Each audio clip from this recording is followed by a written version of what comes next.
Braves have won 32 of the last 44 World Series games. The Cleveland Indians have just destroyed people here in this ballpark, regular season and postseason, 4 out of 5. And maybe they're hoping a change in costumes from the road uniforms to the home will set them on the right track tonight as they try to get back into this series in Game 3.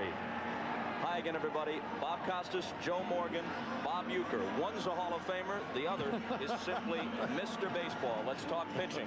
Charles Nagy won 16 this year in the regular season. He was terrific, dueling on even terms in Game 3 of the League Championship Series against Randy Johnson. He has now had 10 days between starts. Yeah, that might affect him, Bob. 16-6 during the regular season. But the one thing about Nagy with this Indian ball club, they scored almost 7 runs per start for him this year. The Braves tonight will see fastballs, sinkers. They'll see a slur, kind of a curveball slider, and he's got a very good splitter and loves to pitch breaking stuff when he's behind. Now on to John Smoltz, who will start tonight for the Atlanta Braves. He's 5-1 lifetime in postseason. In the World Series, his ERA is under 2. This is a guy who has been a good pitcher in the regular season, an exceptional pitcher in the postseason. Why? Well, I think he's been better in the postseason because he is aggressive. He goes after the hitters. He's a power pitcher, which means he has more margin for error. The first two pitchers, Maddox and Glavine, they had to have their control. They had to change speeds. This guy will come after you with a fastball, which is a very good fastball, but he has an excellent slider. The slider will be the key to his success, not how well his control is. He doesn't throw for the corners. Watch these two guys tonight, because in all likelihood, if this thing goes 7, Nagy and Smoltz will be on the mound for Game 7 on Sunday night in Atlanta. You know, the Atlanta Braves were down 0-2 in 1991, the first of the 2 World Series they played in this decade. They lost the first 2 games at the Metrodome. They came home and won 3 in a row to take the lead in the series, and although they lost it, both the 6th and 7th games in Minnesota were very close and up for grabs. They are well aware that this thing is far from over. And now here come the Cleveland Indians.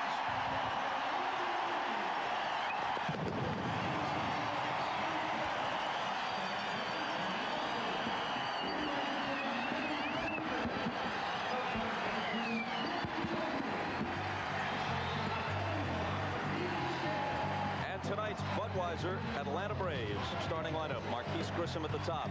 Luis Polonia will play left field. A .375 career hitter against Charles Nagy. Chipper Jones at third base. McGriff, the game 1 homer off Hershiser, the cleanup man and first baseman. David Justice in right. Ryan Klesko from the outfield to DH. Javi Lopez, the hero, at least one of them, of Game 2, will catch again. Mark Lemke drops from 2nd to 8th in the order. And with the DH, the pitcher not hitting, Rafael Belliard, a very weak hitter, but an excellent defensive shortstop, will bat 9th.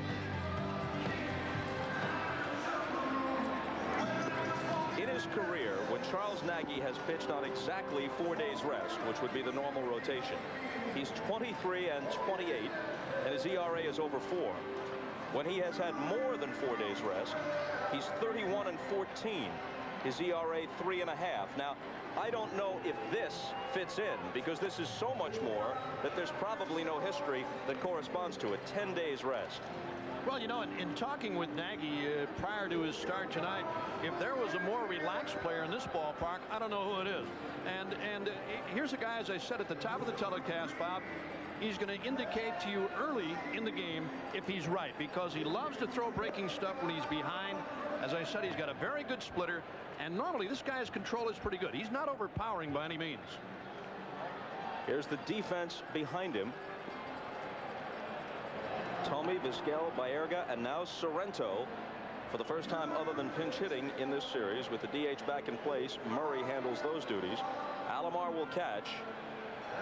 Albert Bell, who has looked about as uncomfortable in left field as Milli Vanilli at the Rock and Roll Hall of Fame. He's already made 4 postseason errors out there. He has simply been terrible. 4 outfield errors is already the record for postseason. Lofton in center is a Gold Glover. Ramirez in right has a strong arm, but often no idea what he's doing out there. And we saw both aspects of his game in Atlanta.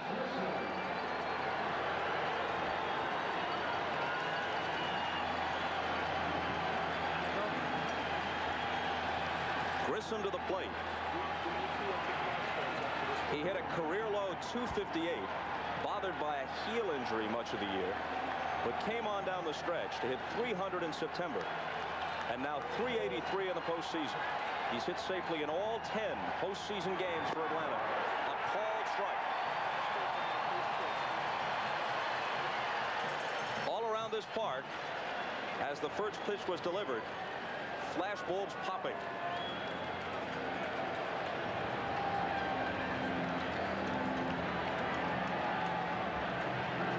Alomar the side and Nagy the pitch. Ball one, says the plate ump Bruce Fremming from the National League. John Hirschbeck of the Americans at first. Frank Pulley, National League, at second. Joe Brinkman, American League, at third. Grissom slaps one to center. Lofton's right there.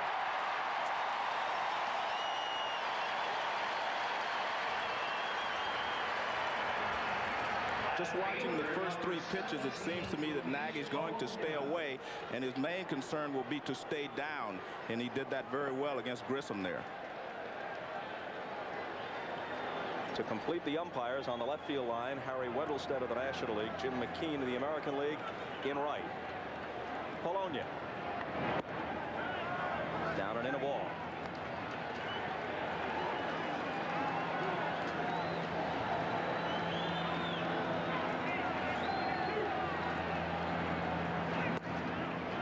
Tommy is in close at third. Bob, and looking at the Indians outfield against Polonia, Lofton and Bell shading to hit that way. There's a major gap in right center between Lofton and Ramirez. I mean, they're trying to pitch him that way, make him go that way, the other way, towards left. And he'll do that.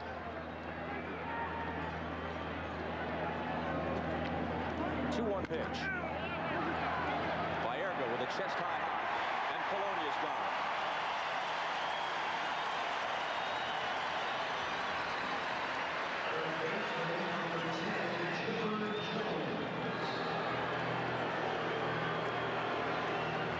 Now Chipper Jones, 265 for the year with 23 homers. 390, as you see, though, in the postseason.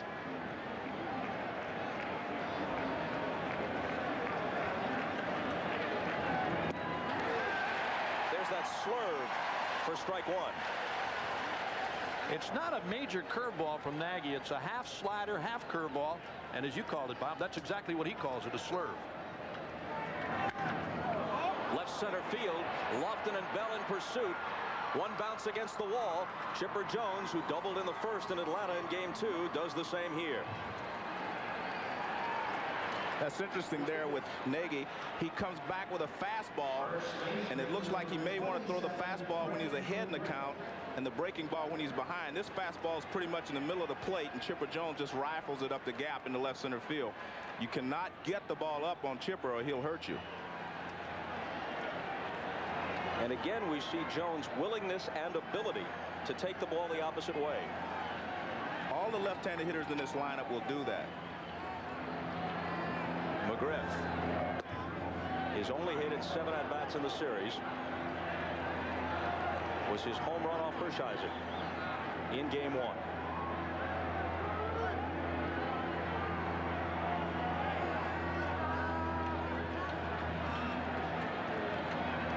Wind blowing out toward right. It'll be a factor. Gave him the splitter there. And watch it again.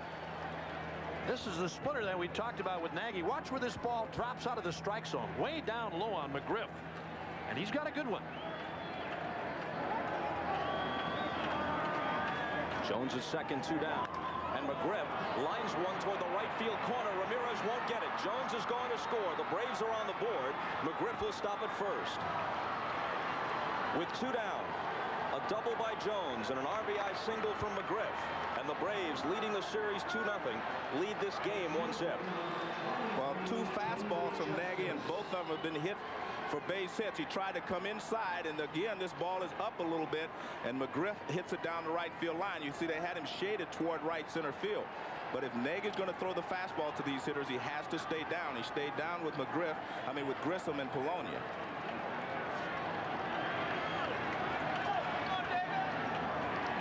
Justice taking strike one.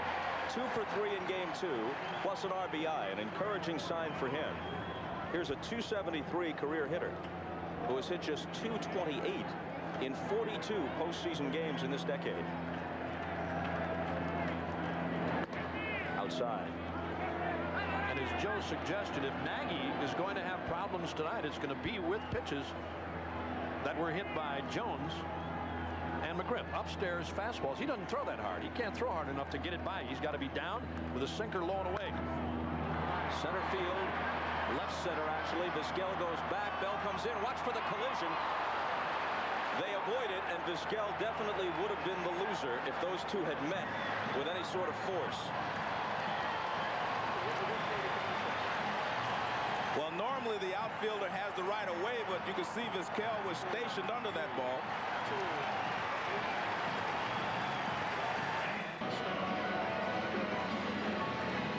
By the miracle of tape, here are all the flash bulbs popping around the ballpark as Nagy delivered the first pitch to Grissom in this ball game.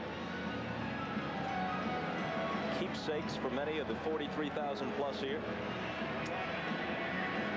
And now tonight's Budweiser Cleveland Indians starting lineup. Lofton, Vizquel, Baerga-Bell, Murray back in the DH spot. Thome hits 6th.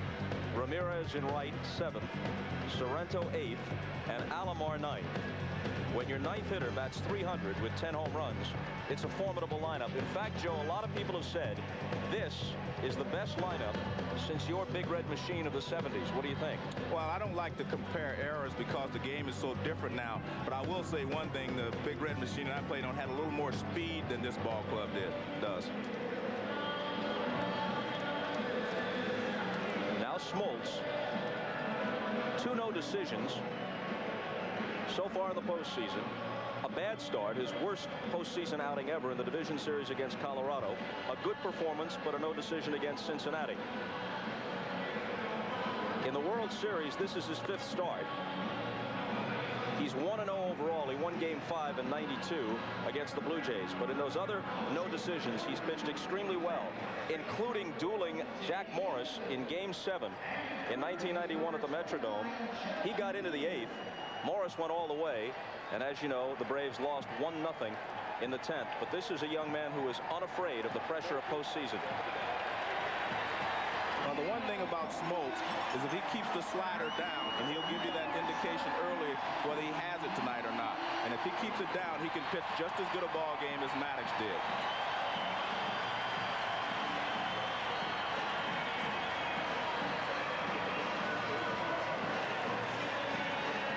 The Indians have only 8 hits through the first 2 games. Lofton has 2 of them.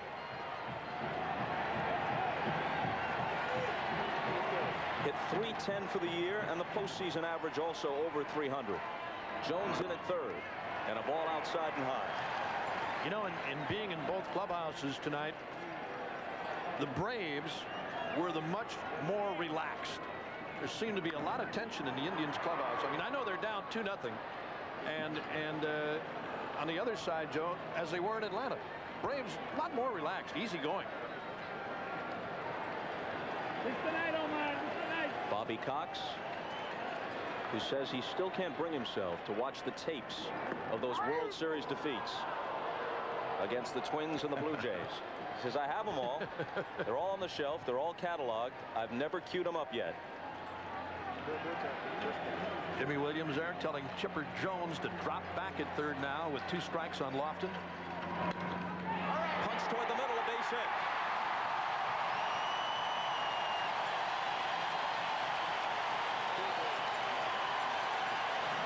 And this 1995 World Series game is brought to you by Chevrolet, the cars and trucks 36 million people depend on every day. Genuine Chevrolet.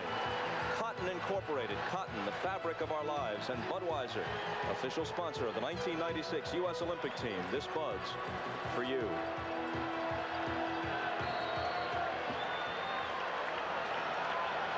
He's stolen 4 bases already in the World Series. He swiped 9 without being caught in the postseason. Vizquel shows bunt, takes a strike.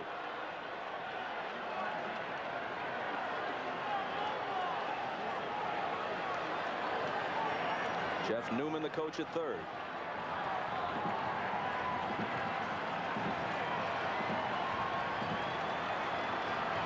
Jones in on the grass at third defensively. Vizquel, a very good bunter.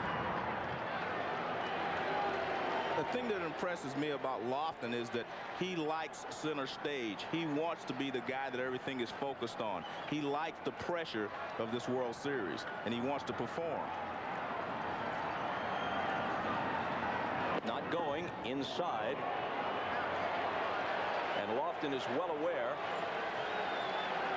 of the propensity of Javi Lopez to throw down to first base. You know, in that game in Atlanta, game 2 in the series, Lopez made a couple of throws to second, but they were one-hoppers. But when he had to come up with a good one, he did on Ramirez to pick him off.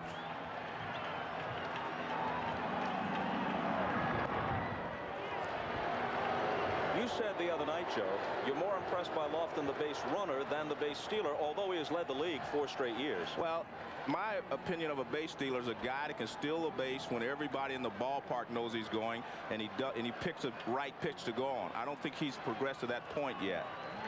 Not going, and a drive toward the right field corner. Big trouble if it's fair, which it is. Lofton loses his helmet as he speeds around third. Vizquel wants a triple as Lofton scores, and Omar is in there.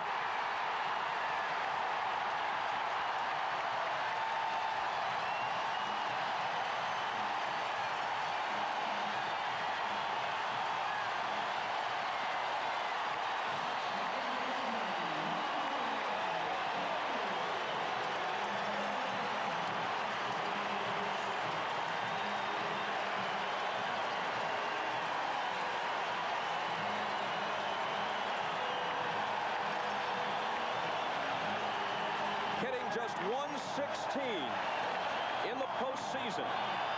Vizquel comes through with a triple, and just like that, the game's tied. Well, he's got a little power to ride. If you make a mistake on him, he'll go that way. And he did. But I think Lofton caused that by getting all fastballs for Vizquel. High to Baerga. I was just about to say, sometimes the Loftons, the Hendersons, the Wills, the Brocks, they don't have to steal to have an impact. That's why a stolen base guy is so important to a ball club. He causes a lot of things to happen. And he got all fastballs for Vizquel, and he set on one and drove it down the right field line.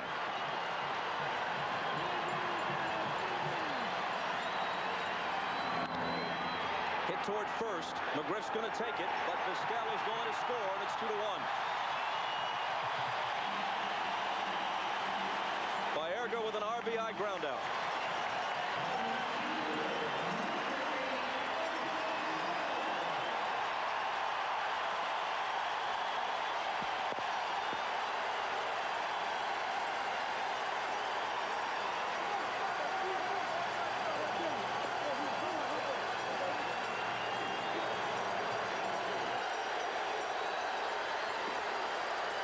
I don't know if you folks at home are experiencing the din which is apparent to us as Bell steps in and takes high, but this is approaching the Kingdome level in terms of noise.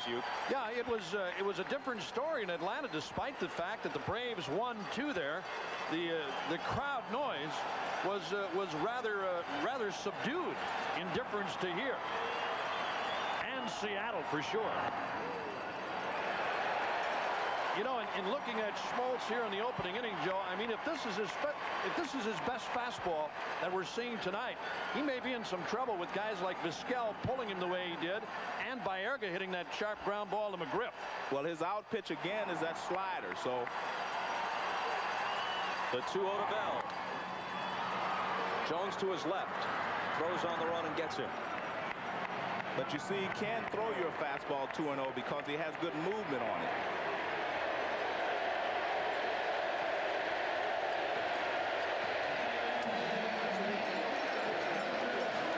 As a fastball on a 2-0 count, he's not afraid to throw it, but see, he had good movement on it, so he hits a ground ball to third base. And if you can throw Bell a 2-0 fastball and he doesn't do anything with it, your confidence gains as well. So Bell still can't break out of it.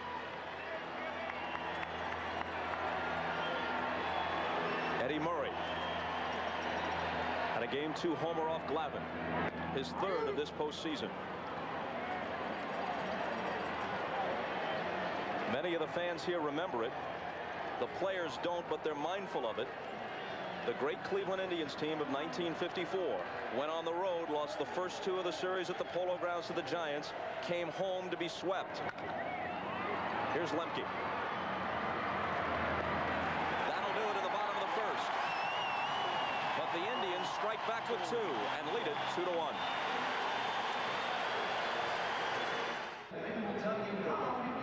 Before the top of the second begins, let's check with Jim Gray. Jim. All right, thank you very much, Bob. I'm now joined by Jeff Blauser, who started at shortstop most of the year for the Braves. He unfortunately had to scratch just before Game 1 because of a bruised right thigh that he suffered in the National League Championship Series. Jeff, after you started all those games at shortstop, how disappointing and how tough is it for you to have to watch now? It is tough. Ever since I was a little kid, just like the rest of these guys out here, you always want to play in the World Series. That's what you play the whole regular season to do, is to get to this point. And when you have to sit and watch, it's pretty tough, but I'm proud of what my teammates been able to accomplish so far. Now, you normally would be batting here in this half inning. Bobby Cox said that it was a very, very unselfish decision by you. Could you have played? Well, I could have played, but there's no doubt that I was injured and I wasn't 100%, but my teammates out now. But, you know, you always want to go out there and play. If you're not 100%, you don't want to handicap the ball club, and I felt I might have been doing that at the time. Jeff, we appreciate you joining us. I know it's tough for you. Look forward to seeing you next year. Bobby's been a big contributor to their success. And a huge contributor to the success of the Cleveland Indians is the certain Gold Glover for the 3rd straight year, Omar Vizquel. I don't mean to trivialize it, but that's almost routine for him. It really is, Bob. You're right.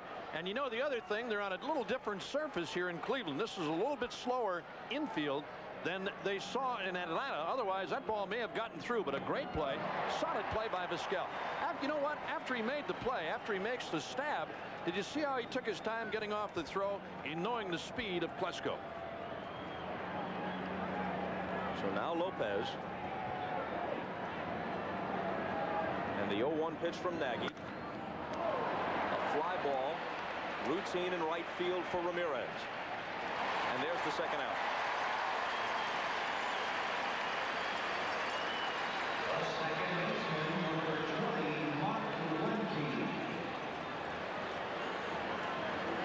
The Cleveland Indians of 1954 were 111 and 43, truly one of the great teams in baseball history. This Indian team had the best winning percentage of any team in baseball since. Hit hard, Baerga to his right. Juggles it, has time to right himself.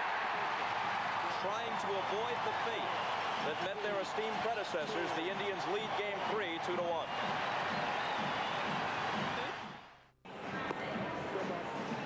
At the moment, John Smoltz on the short end of a 2-1 score, but as we've told you, he's been outstanding in the postseason throughout his career.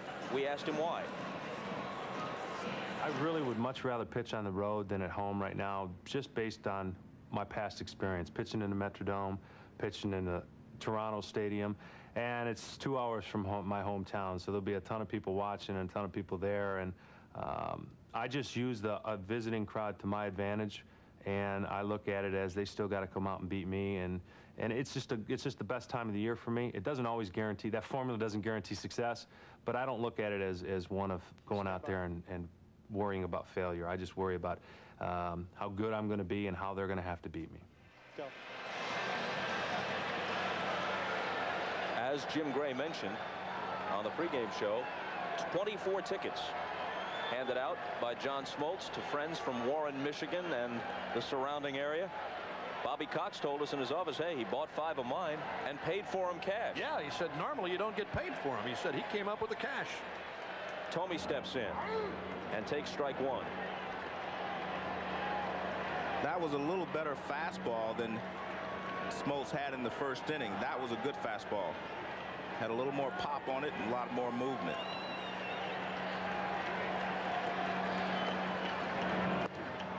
A ball and a strike. Smoltz says that not only doesn't he mind the cold weather, he actually prefers to pitch in cold weather. He breaks a lot of bats, and I think he feels like he has an advantage because the hitters are afraid of him getting in their kitchen.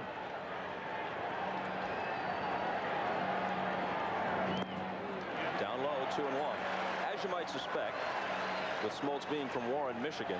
He was originally the property of the Tigers. In 1987, one of those classic potential for a veteran deals, Bobby Cox, then the general manager of the Braves, sent Doyle Alexander to the Tigers, where he helped Sparky Anderson's team win the division. He was great down the stretch. They got a kid named Smoltz then, and in the long run, a great deal for the Braves. You know, Joe, you don't mind a guy getting in your kitchen too much. I mean, if you're ready for it. But when they start getting in the living room, the family room, basement, and attic, you know you're in for a tough night.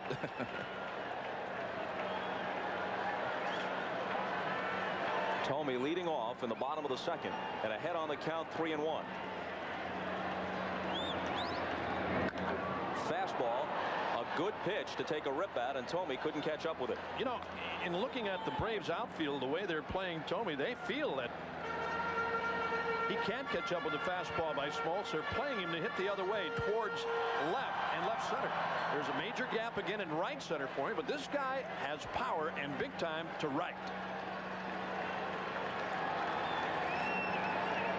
We saw him send one into the second deck here against the Mariners during the LCS. Called strike 3. And that's the Smoltz slider that we talked about. You can't pick up the spin on it. It just dives at you. It's very tight. The spin on it's very tight. You can't see it. And let's see, you may not even be able to see the spin very well on this slow motion replay.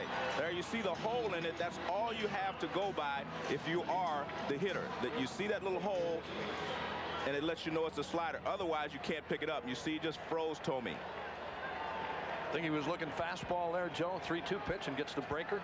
Well, he had started him with a fastball. Ball 1 to Ramirez. Trying to shake off the embarrassment of the pickoff in the 8th inning in Game 2. His team was back to within a run. He was a huge base runner, and a Lopez pickoff to McGriff got him at first as he'd wandered too far off.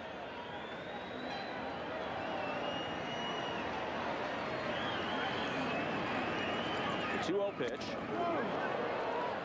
Ramirez is a tremendous natural talent, but described even by his most ardent supporters as a see-ball, hit-ball guy.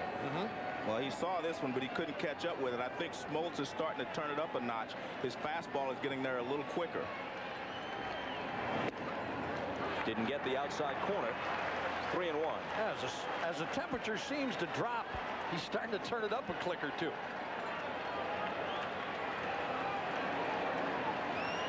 Temperatures in the high 40s, but the wind at better than 20 miles an hour makes it seem much colder than that. Full count. Ramirez could be a 30 home run and 300 plus guy for a long time. He's not the kind of guy you'd ask to conduct a clinic on fielding, on base running, or for that matter, hitting. I think one of the things about him, Bob, is the fact that in games that are close, 1 or 2 run games in the late innings, they hook him. They hook him for defense. And I think when you look at a guy like Ramirez, until he gets to that point where he's a complete player, I don't think other teams and people are going to look at him as a major part of this ball club. Despite the fact he's good offensively, he has a lot of defensive lapses. There's his replacement in right. That's Wayne Kirby more often than not. Comes in late in the game. Another 3-2 pitch is high, and Ramirez with a 1-out walk.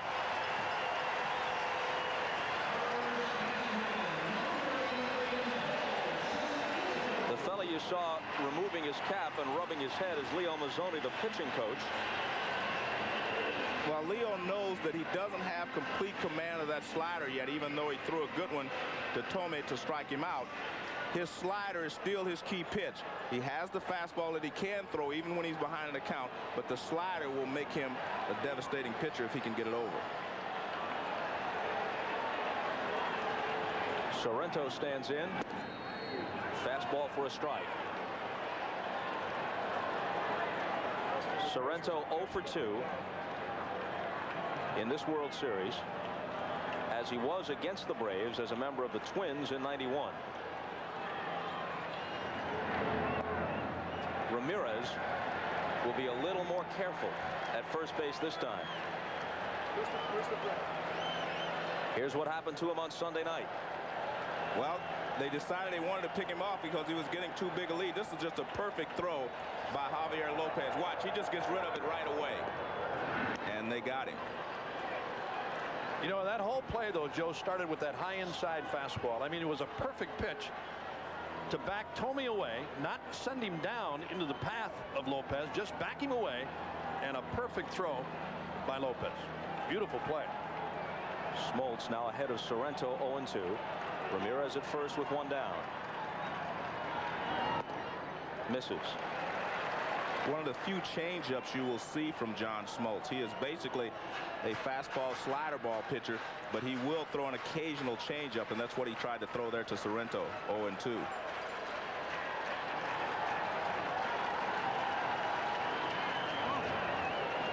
Lopez is not calling his own game, Joe. Well, I think what we saw there was signals for pitch outs. What Bobby Cox does is he calls the pitch outs for his young catcher, and he looks over and he gives him the signs of whether he wants him to pitch out on that particular pitch. And the 1-2 is a called strike three. Second strikeout of the game and the inning for Smoltz, and that'll bring up Alomar. And again, that shows you that his fastball is starting to hop a little bit. He came right back from the changeup with a fastball right down the middle, and Sorrento could not pull the trigger. That's really a pitch that Sorrento sits on, too. He's a guy with power, and I'm surprised, Joe. Maybe a breaking ball might get him, but fastballs, he normally sits on that pitch and really tries to drive it. I mean, pull it hard to right. Alomar now hit an even 300 for the year. 0 for 3 in game 1 against Maddox. Then Pena caught Martinez in game 2. Sandy back in tonight.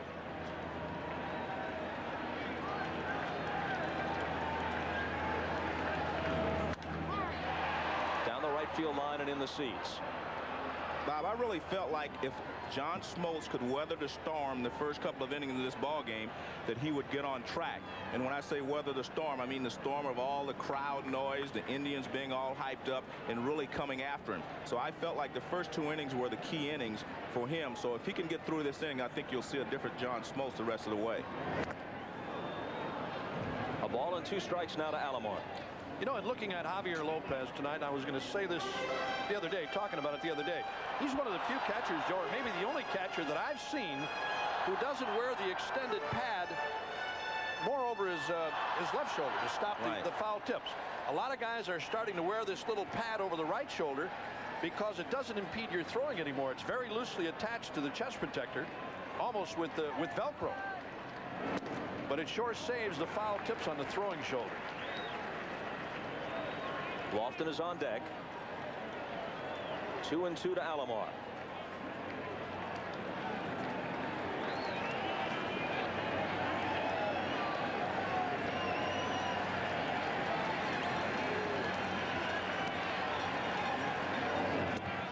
And he struck out the side with a walk mixed in. After 2 at Jacobs Field. 2-1 Cleveland.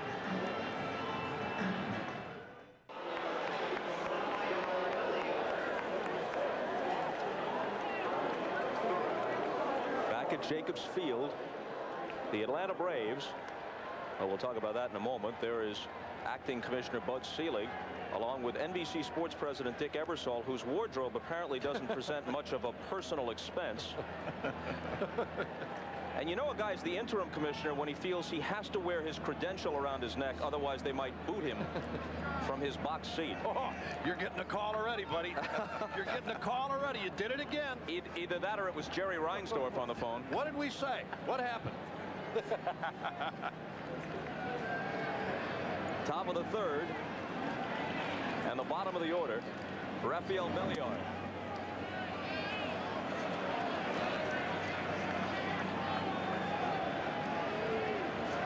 That 136 doesn't really represent a slump. He is all glove and no bat and has been his whole career. 1-1. Now, you've got an interesting theory, Joe, about what a batting average means, really. Go ahead with it. Well, that's exactly what it is. It is an average, and a lot of people wonder why the Cleveland Indians could hit so well during the season and then struggle once the playoffs start. Well, During the season, you have 7-game spans where you will hit over 400 as a team. And then the next week you may hit 200. That averages out to 300. And Belliard will take a seat. Nagy's first strikeout. So your point being, even the best hitters don't hit 300 against the Sandy Koufaxes or the Greg Maddoxes. They hit 400 against the chumps and try and hang in there against the best. That's exactly right. And in fact, Willie Mays told me as a rookie, he said you fight off the good pitchers and beat up on the bad pitchers. And that's exactly what the Cleveland Indians do during the season. But now they're facing a lot of good pitchers, so they're struggling a little bit. Grissom lined to Lofton in center his first time up to start the game. The Indians' team batting average of .291, the highest in the major league since the 1950 Red Sox. 125 before this game in the World Series. And remember, over the course of a whole season, a 300 hitter will average out to 300. They will average out to 290. But in 5 or 6 ball games during the year, they will always struggle, and that's what they're doing here now. Nagy gets ahead of Grissom, 1-2. And the other thing, you're seeing the same pitchers, you know, during the course of a season, Joe, and you've seen them year after year after year. And you know basically what you're going to get from these guys is you look at Javi Lopez in the Braves dugout. A little tape job. Grissom swung at a bad pitch out of the strike zone. And Nagy has fanned the first 2 in the third. Here it is again. This is a split-fingered fastball from Nagy, and the bottom falls out of this baby. He's got a good one. We said it at the top of the telecast. Here it is again. The cut by Grissom on a pitch way out of the strike zone. It's a fastball until it gets out in front of you about 3 or 4 feet, and all of a sudden the bottom falls out of it. Polonia bloops one into shallow left. Albert Bell coming on to make the catch. A very quick third, and it remains 2-1 Indians. You know, when Ditka says that, it's not an invitation, it's a command. This, folks, as you all know, would be the shot from the Goodyear blimp, the Spirit of Akron. And the captain's real name is Patrick Henry.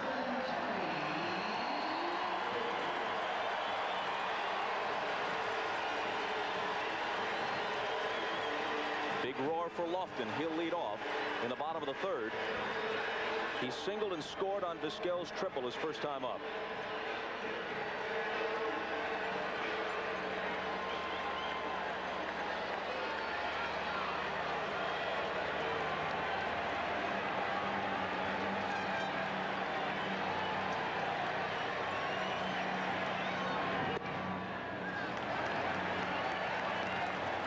John Smoltz on the mound for the Braves was just 6-10 last year. 12-7 this year. The 6-10 mark very atypical, generally a consistent 14-15 game winner. He's 28 years old, 10 days younger than his opposite number tonight, Charles Nagy, each born in May of '67. Lofton with a drive into right center field, and that ball will bounce at the base of the wall, and he's going to stop with a double.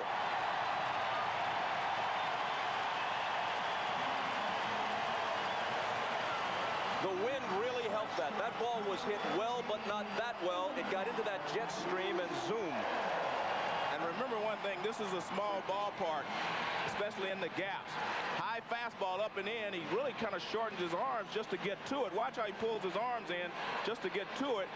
And he drives it to right field. Justice gave chase, couldn't do anything with it, but they do hold him to a double, which is quite an accomplishment when Kenny Lofton finds the gap. Nice play by Marquise Grissom backing up the play, though. That ball hopping off the wall and over the head of Justice, and Grissom right behind him to hold Lofton to the double. In one pitch, though, he could turn it into a triple. Not going, Vizquel bunts. A terrific bunt if it stays fair, which it does. Runners at the corners with nobody out.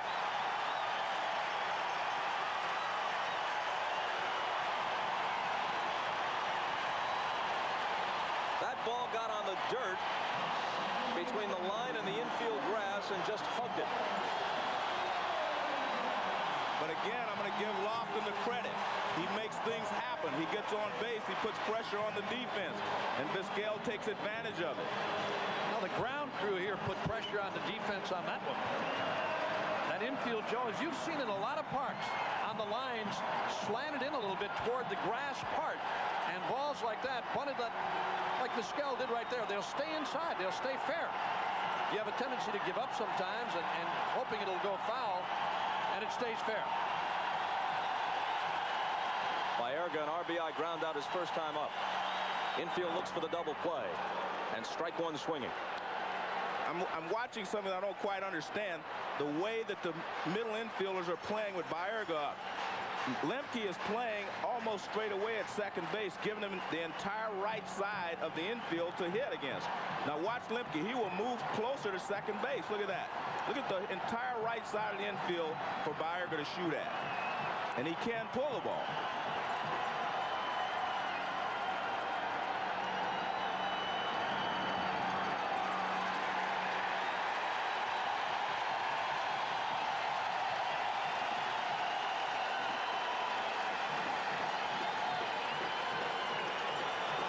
Hargrove called what he said was just his 5th or 6th team meeting of the entire season before tonight's game.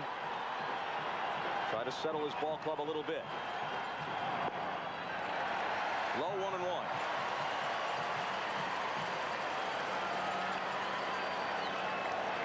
And when we talked to him before the game, Bob, and asked him if he had anything planned for the meeting, he said, no, not really. He said when you start writing speeches, they become kind of plastic when you walk in there to talk to the players.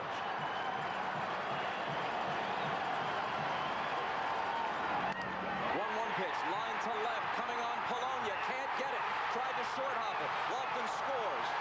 Vizquel stops at second. Another RBI for Baerga. 3-1 Cleveland.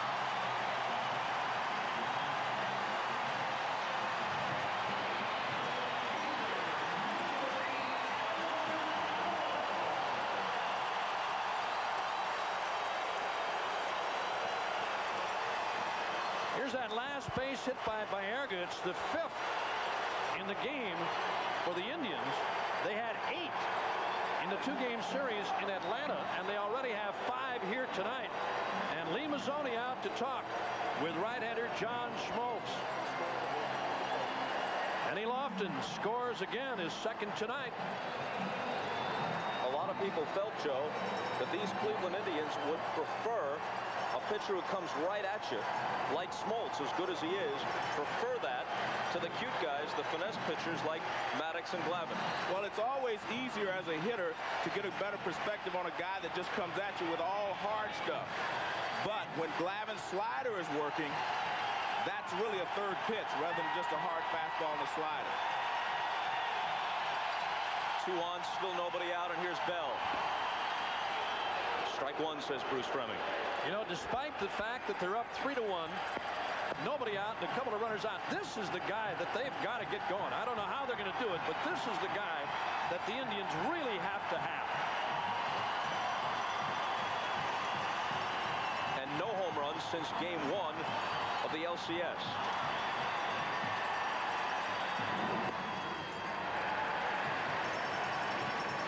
A ball and a strike. Kent Merker, the left-hander, sometimes their 5th starter, now out of the bullpen. Their 4th starter, Steve Avery, is Bobby Cox's choice tomorrow night against Ken Hill of the Indians.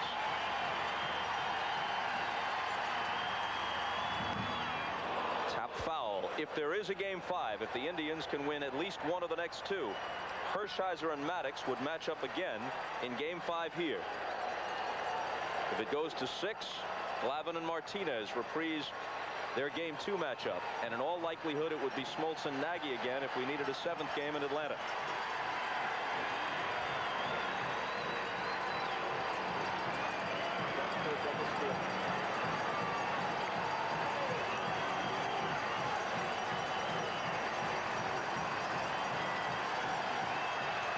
A run home in the bottom of the 3rd. 3-1 Indians. 2 on, nobody out. And a 1-2 pitch coming to Albert Bell. Hit hard toward the middle. It's through. Vizquel is going to score. An RBI for Bell. Grissom has trouble with it in center, but Baerga, who's not very speedy, stops at second base. 4-1 Cleveland. He's hit balls much harder, but symbolically it's important for Albert Bell. Oh, absolutely, Bob. I mean, a breaking ball up that he hit up the middle, despite the fact that they were shifted on him towards the bag at second, talking about Lemke. There you see Lemke near the bag, but he got that ball through between Belliard and Lemke, and he actually jammed himself, it looked like, Joe, on a breaking ball, a hanging breaking ball.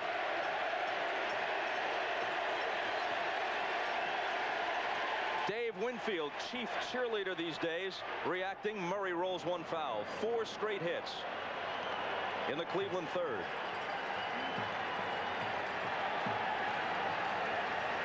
Well, this is actually what Mike Hargrove was talking about before the game. He said, we hit some balls hard in Atlanta against Glavine, and we didn't get any results. Well, really, they've only hit one ball hard this inning, but they've gotten some results. The only ball that was hit hard was Kenny Lofton's ball.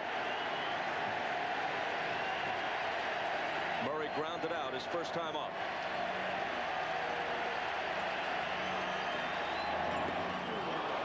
And he's behind 0-2.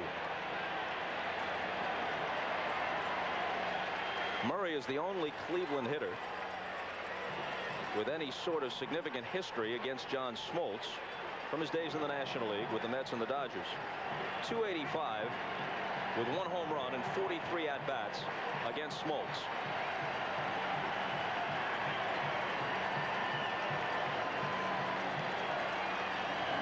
Struck him out. Again, he's gone to another pitch now. That's something you very rarely see. That's 2 changeups in a row that he threw to Murray.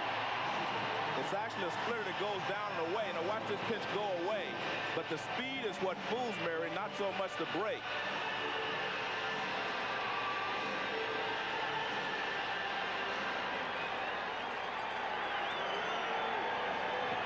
Nagy touched for a run in the top of the first. Now sitting on a 4-1 cushion. Smoltz trying to keep it there. Here's Thome, who struck out against him in the second. And it's in there for strike 1. Now, we talked at the top of the game, Bob, about the fact that the Indians have scored almost 7 per start for Nagy this year. Got him 4 here by the third.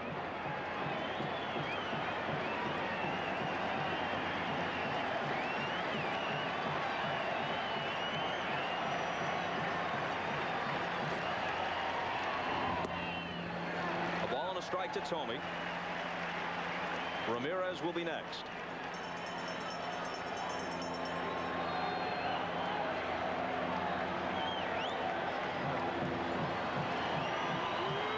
In 2 1/3 in this game, the Indians have 6 hits against the 8 they amassed in the first 2 games in Atlanta.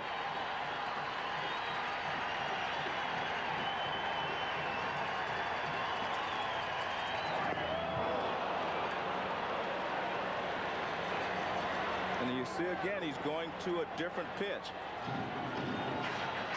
So he feels like he doesn't have good enough control with his fastball, and his slider, she takes a little bit more off of that pitch. They're way out front. And remember, the first 2 pitchers in this series got these hitters out with a lot of changeups.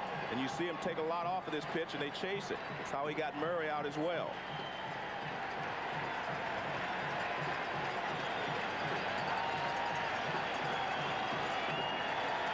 And the 1-2. Blocked by Lopez, no advance. The Indians do not have good speed on the bases now. Baerga and Bell. Neither runs especially well. And Baerga, with the ankle problem, has been limping noticeably tonight during batting practice, during infield. It's the left ankle that's been bothering him. Wearing an air cast on it. You see the bulge beneath the uniform leg.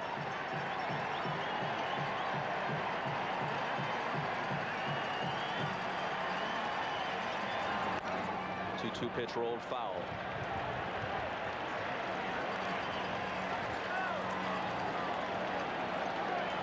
The season for the 1954 Indians, and that's all you hear about here, that historical reference, ended in disbelief.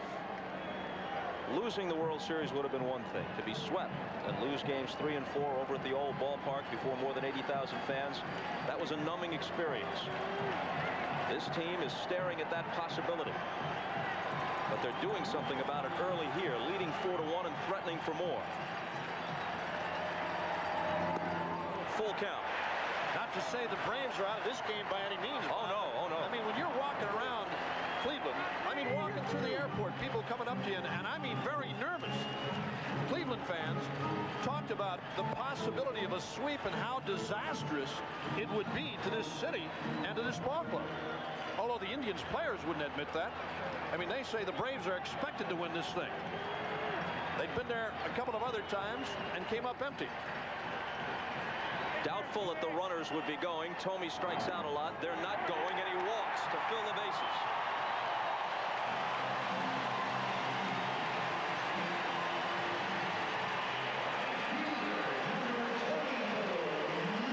And Cox may be coming to get him right now. Brad Klontz, the right-hander, joined Merker, the left-hander, in the bullpen. And John Smoltz, almost always brilliant in the postseason prior to tonight, is going to leave with his team in a 4-1 hole and the bases loaded with only 1 out in the bottom of the 3rd. Serenaded, if that's the word, by Ray Charles. Hit the road, Jack.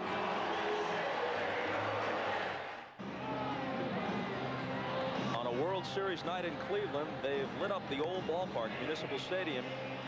You can see there that they've written "Go Tribe" on the field, which is now strictly the home of the Cleveland Browns.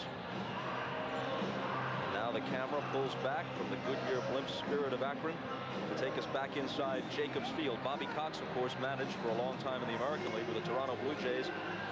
He had high praise for this ballpark, Jacobs Field. The Atlanta Braves will have one somewhat like it when they reconfigure the Centennial Olympic Stadium, and it should be ready by 1997 for the baseball team. When asked about the old place, he said, yeah, sure, I remember it. That dingy old place with no people in it. Yep.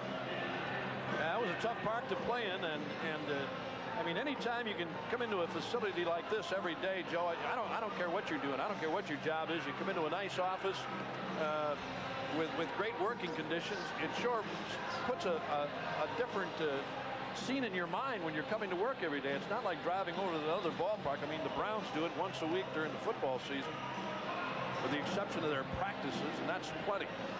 If they don't start winning over there, it might say "Go Browns." Well, Sunday was a bad omen for the Indians.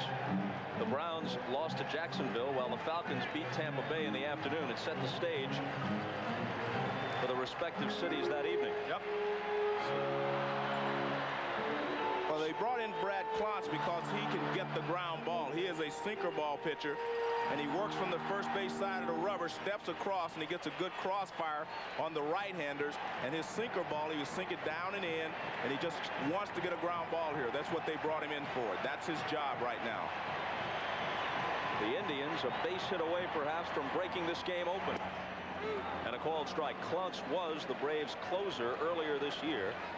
One of a parade of guys Bobby Cox has tried before finally settling around mid-season on Mark Wohlers, who just about blew everybody away and gave them that missing element, the dominating and effective closer.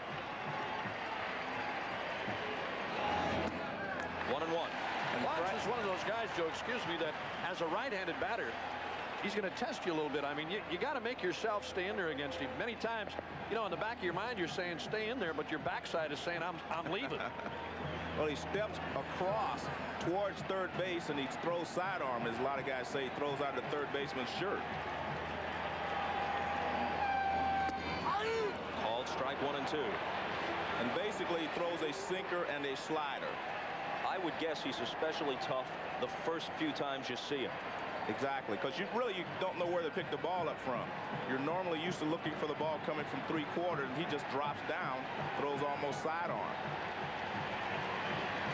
He's almost a submariner from down underneath. Got a a tiny piece of it to hang in. Again, in talking about Klontz and where you pick the ball up, normally, as Joe said, you know, you're looking 3/4 or up over the top from a pitcher. Look at this guy. He drops down as almost as if to throw it from around his kneecaps, and then comes up a little bit, Joe, almost to a sidearm style.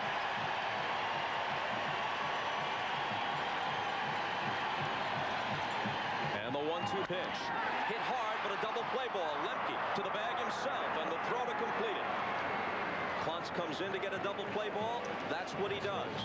But 2 more score. It's 4-1 Cleveland, and we're back after this from your local station. The Braves are still within striking distance, thanks to the double play turned by Lemke. Chipper Jones faces Nagy in the 4th, and it's low for ball 1. He'll be followed by McGriff and Justice in the heart of the order.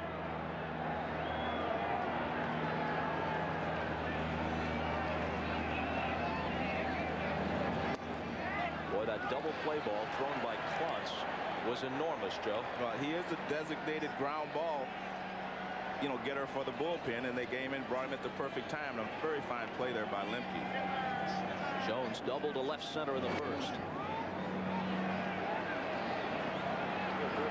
Nagy falls behind 3-0. He hasn't walked anybody. He struck out 2 through the first 3 innings.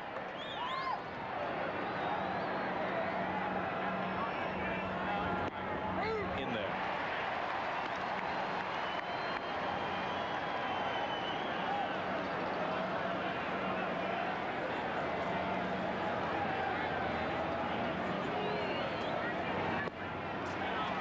A leadoff walk. And as McGriff strolls to the plate, we tell you this 1995 World Series game is brought to you by Buick and your local dealers. Remember Buick, the new symbol for quality in America, the makers of Advil and New York Life, the company you keep.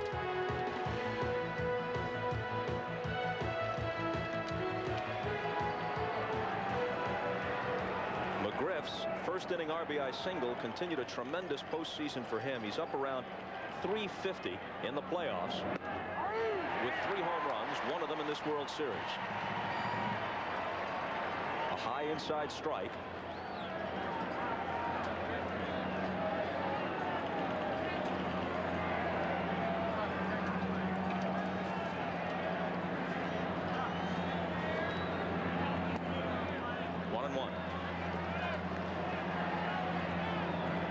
Saw McGriff with the long home run against Hershiser.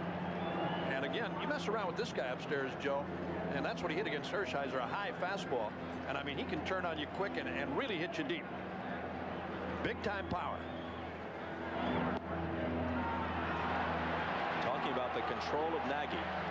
It has been more than 100 innings since he last walked leadoff man. But I think you have to give Chipper Jones a little credit for that. He tried to get him to chase a couple of pitches that started in the strike zone and went out, and he was patient. And McGriff has done the same thing on the 2 off-speed pitches.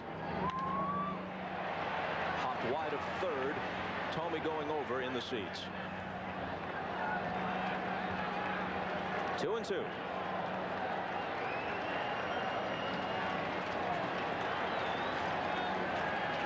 Pretty long inning for Nagy sitting on the bench with the Indian rally in the 3rd. Again, I mean, normally in years past when you sat in the dugout and it was cold in there, now they got heaters in there. They got rooms down behind the dugout where you can go and sit. You can even watch the game on TV if you want. The call, strike 3, a beauty.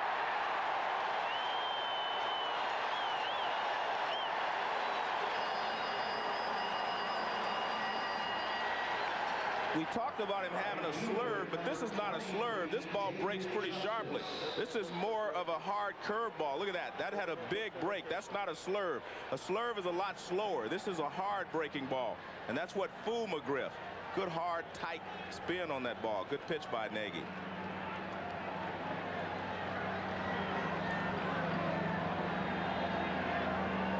McGriff had a few at-bats against Nagy early in his career when he was with Toronto, but not much, and it's been so long.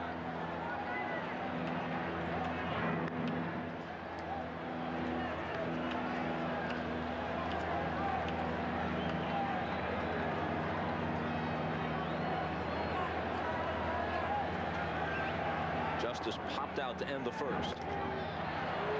Fastball high and away for ball one. You know, the thing that has changed this game around a little bit with the Indians on top 4-1, and talking with Bobby Cox before the game tonight, he said he wanted to run and be aggressive. Right. And with the Indians jumping out here, leading by 3, it's taken a little bit of that away from Cox as of right now anyway.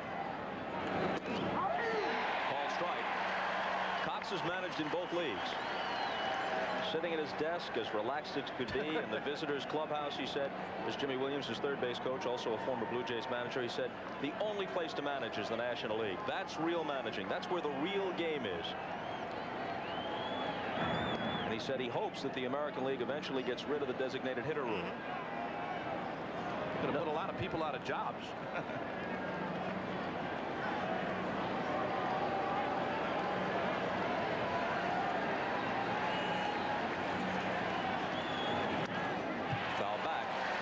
You're just more inclined to squeeze. Obviously, you have to handle the double switches. Pinch hitting becomes more a part of the game. Well, you have to stay alert. If you're managing in the National League, you have to watch every pitch, know what's going to happen after every pitch. The 1-2. And Justice hits it toward Thome, who knocks it down with his chest and may still turn the double play. They don't, though, with Justice legging it out at first. Had Thome played it cleanly, they get 2. Hey, he hit the ball hard right at Jim Thome. And again, a little slower infield here in Cleveland, but Thome knocks it down. They get the force at second, and Baerga with a good strong throw, and they almost turned it on Justice at first, who's been hampered by a bit of a sore knee. Klesko robbed of a hit on a brilliant diving play by Vizquel to start the second. Justice now the runner at first with 2 away in the fourth. 4-1 Indians. Outside for a ball. Again, the Indian defense against most of these Braves hitters are playing to hit the other way. And Nagy trying to stay out there, Joe. I mean, trying to make them go that way. Absolutely. I mean, the sinker off the outside corner, backdoor breaking balls every once in a while, trying to drop one down low and inside. He whistles one to center for a hit. Justice stops at second with 2 down.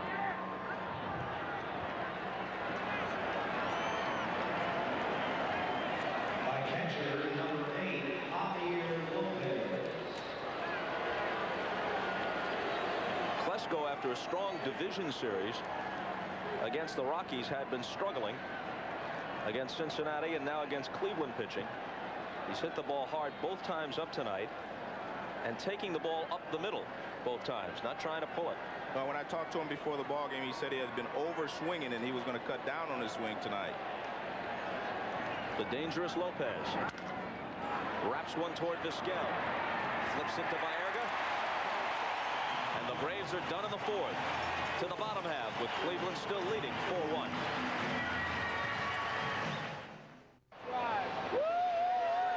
Well, the Indians owned the spring, the summer, and until they ran into the Braves, the fall in this baseball season, but showing signs of life here. Looks like they might get back into this World Series.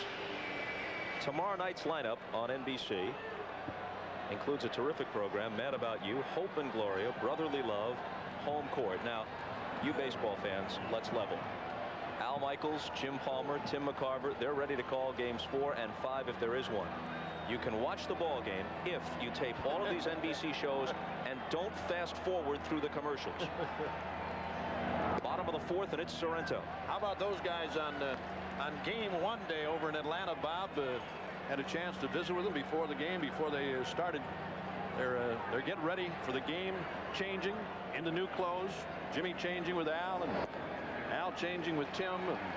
None of their own stuff, just changed clothes amongst each other. It was great. I have no idea what you're talking about. Well, that's well, you didn't either when you followed McCarver that day either. I'm just a deeply confused man. 2-0 with Alomar on deck. And Clance falls behind.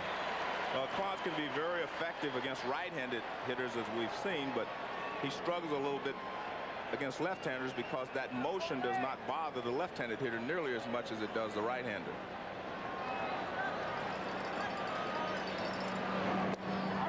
In there for a strike. Now, if this were a game played under National League rules and trailing 4-1, it might be Klantz's last inning because he would be the second hitter coming up. But he could be in for a stretch in a DH game if he pitches well.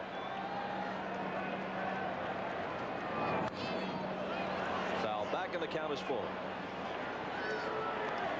Well, neither of these bullpens has been overused in the series thus far. Matter of fact, in talking with Mike Hargrove before the game tonight, he would love to get Jose Mesa at least an inning in this game, save situation or not. And the payoff. Checks his swing, or did he? They check at third, and very nonchalantly, Joe Brinkman says, "Sit down, Mr. Sorrento." I don't think there's any doubt that he did go on this pitch. You'll see the head of the bat way out there. You see how far it went, and Brinkman made the right call. It's not even close. And you see Sorrento hoping, just hoping. You know, in situations like that, Joe, it's almost, I mean, as a hitter, you're saying not on that one. I mean, if Brinkman gives you a good bang, quick call, you're out of there. You know, you don't have to stand up there and look and hope that you're gonna get the call. But he gave him, as Bob said, that little deliberate, slow call. See you later. Slow roller foul. Brinkman might be too frozen to pump the arm quickly. It's cold down there, especially with the wind.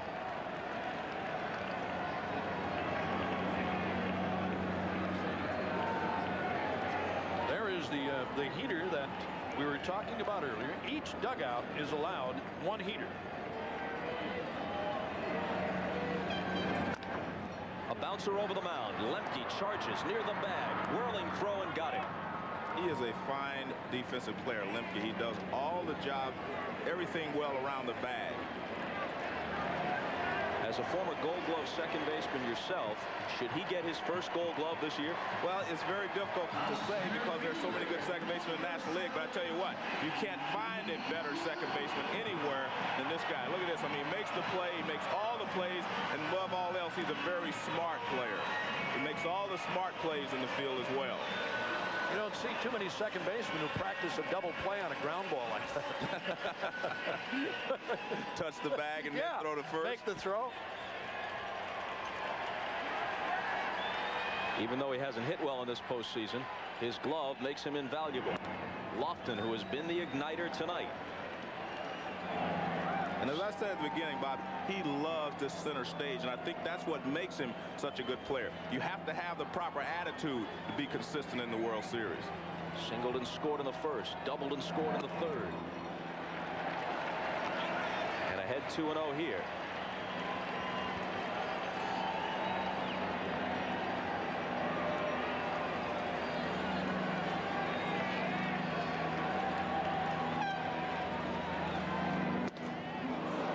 Swing and a miss. Last two teams to recover from 2-0 deficits and win the World Series. 85 Royals against the Cardinals.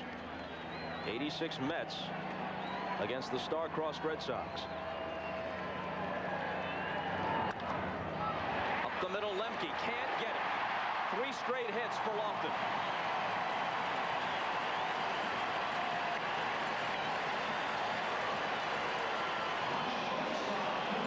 First with 2 down in the bottom of the 4th. Now here it is again. Little sinking fastball from Klantz. Lofton right back through the middle. Here it is again. This ball stayed up on Lofton despite the fact that it was a sinker. It stayed up. Klantz just missing. And Lofton with his 3rd hit tonight in a situation, you know, where you might take a shot at running him here, Joe, with 2 outs. You've got the lead, and you got Vizquel up there who can handle the bat. First 2 hitters for the Indians are 5 for 5. Here's Vizquel running on the first pitch. Bluffs the bunt to protect him. Good throw. He's out for the first time in this postseason.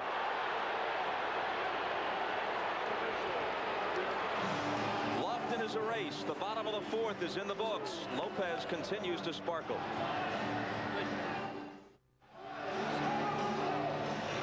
This has to be a perfect throw from Javier Lopez because, I mean, Lofton had a good jump. Look at that, right on the back. All you have to do is catch it, and that's what Lemke does. You get a better angle here. Pretty good jump there, except he stood straight up, and I think that slowed him down just a little bit, but the throw is perfect. Look at this.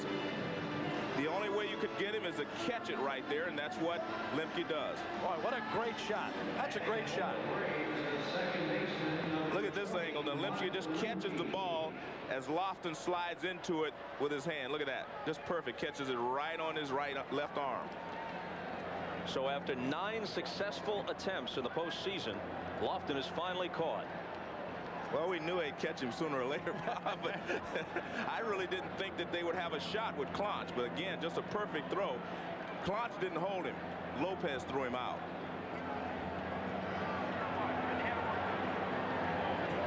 Lemke to start the 5th against Nagy. And a ball low. Belliard next.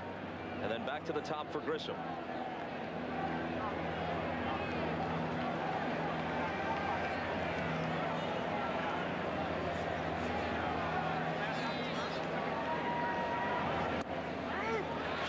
The last 2 clubs that have recovered from an 0-2 deficit against the Cardinals in '85 and against the Red Sox in '86. The Royals and Mets lost the first 2 at home and still won the series.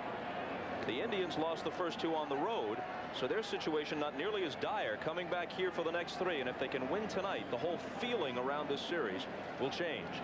You're talking about the Cardinals, Bob, under a new manager now, Tony La Russa. Baerga at second. Throws the other second baseman, Lemke, out. And La Russa's going to find out what Bobby Cox was talking about. Terrific manager all those years in the American League. Comes over to the National League, as Whitey Herzog did, as Lou Piniella did for a while before returning to the American League. And it's a different kind of managing that Tony's going to have to get the hang of. Yep.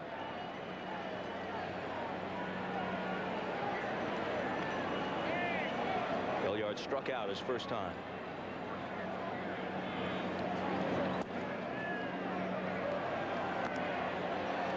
La Russa bringing his esteemed pitching coach Dave Duncan with him. Yeah, they've been together a long, long time. Sure have.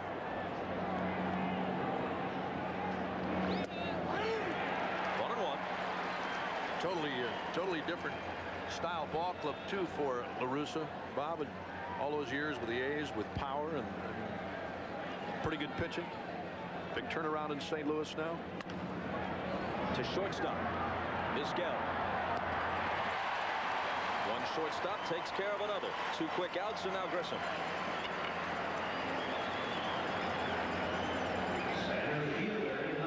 Vizquel was embarrassed by that play in game 1 in the 7th inning on what could have been a double play ball.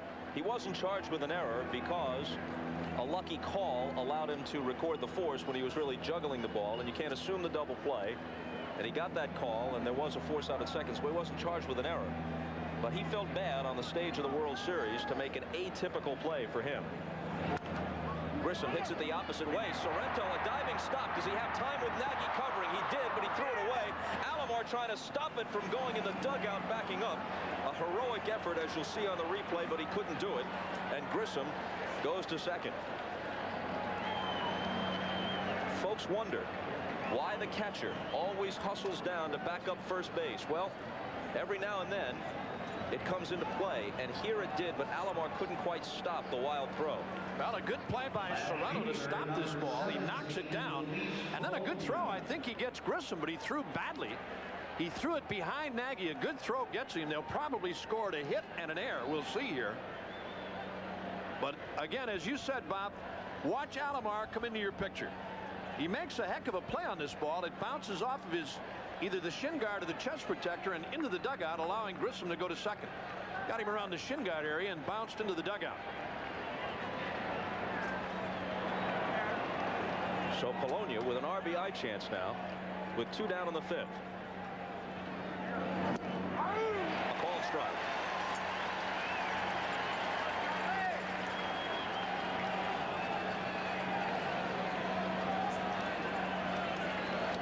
It is scored a hit and then an error for Sorrento.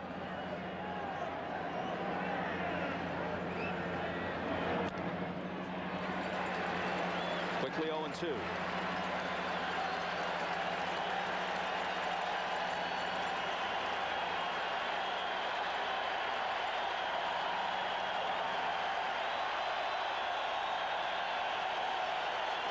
Fans exhorting Nagy to finish Polonia.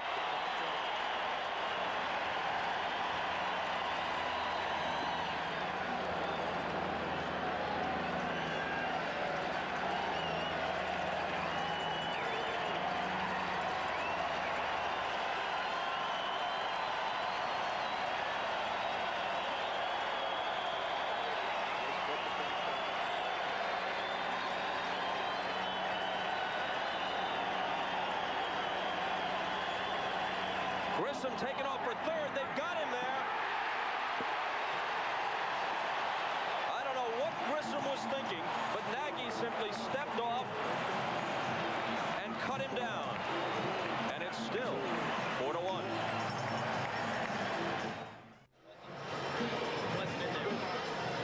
Whether Grissom thinks he can get away with it or not, what's the point? There's 2 outs. Well, as a base runner, you should always think about 2 things: the risk versus the reward. The risk here is that obviously the inning is over now, and the reward would be you get to third base with 2 outs and 2 strikes on the hitter. So there's not much of a reward there considering the risk that you're taking. The second part of this, he had everything going against him. He had a left-handed hitter up there. They can see everything. It's an easy throw for the catcher. He also has 2 down, and his team is trailing by 3 runs. So he had nothing in his favor there. And to add to the indignity of it all, the least comfortable tag possible by Thome.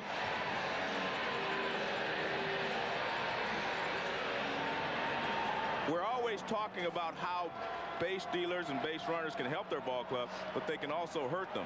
And I think in that particular case, after the Indians had made an error to give you an opportunity to score a run, you have to take advantage of it. Grissom has had a wonderful postseason. A low moment for him there. Skell takes a strike. He's got Jones in close at third. He was showing bunt and then maybe pull back and try and slap one past him. Again, this guy every once in a while, if he sets his mind to it, as he did earlier in the game, I mean, he can pull. He can go down to right field, in the right center.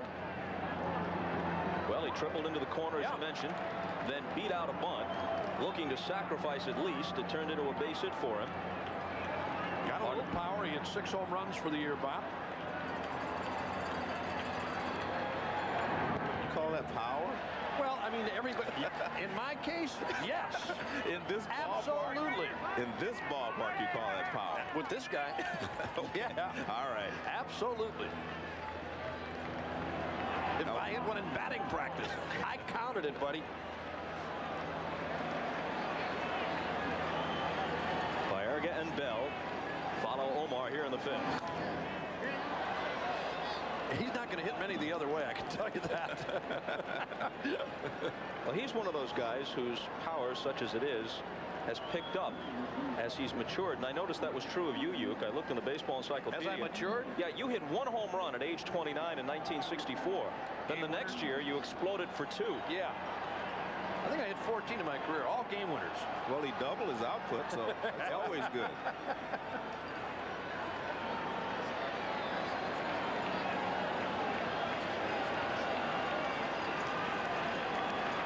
This will be a 2-2 pitch from Klotz.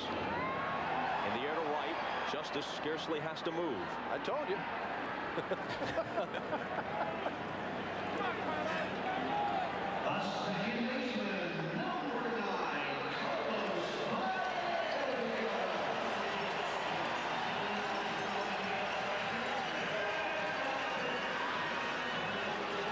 Baerga's played a big role tonight. RBI ground out in the 1st. Knocked home a run with a single in the 3rd. There's a lot of concern about Baerga into this game tonight, but in talking with Mike Hargrove, he told us that was the first thing he said. He said, hey, Baerga's fine. There are no problems. He's fine. He's ready to play.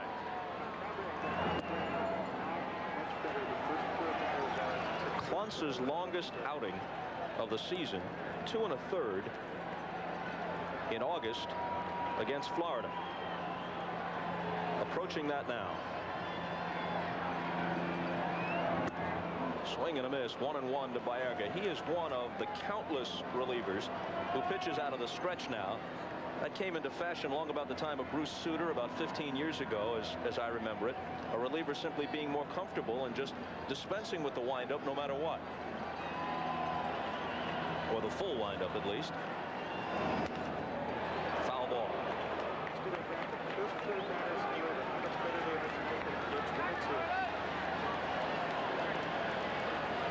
Very telling numbers right there. Well, in the first two games, neither of these clubs really bashing the ball around. Braves with 11, Indians with 8 over the first couple of games, and as we said earlier, in the third, the Indians already had 5 tonight.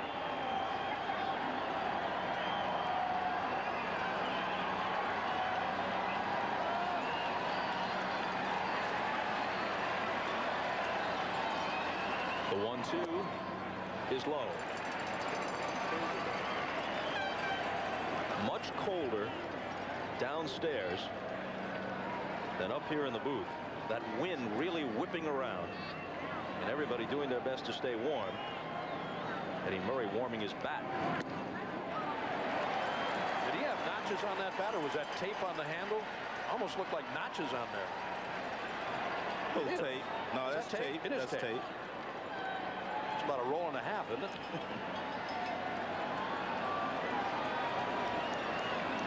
Making sure the grip will be warm when it's his turn.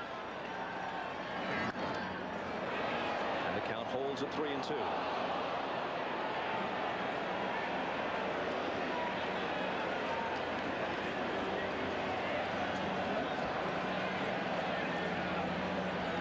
The Indians were 54-18 in the regular season in this ballpark. They've lost only once here in the postseason, an extra inning loss to Seattle. Chipper Jones to his left. Baerga's done to start the 5th. Or to make it 2 out in the 5th.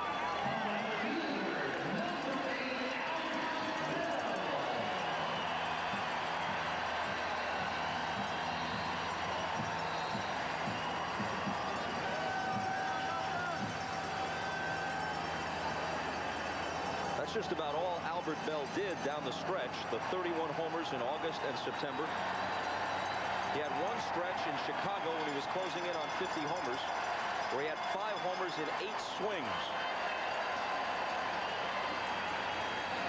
First pitch from Klontz. Hit to Belliard. Does he have time to recover? He could have gotten him had the throw been accurate. McGriff tried to scoop it up and couldn't.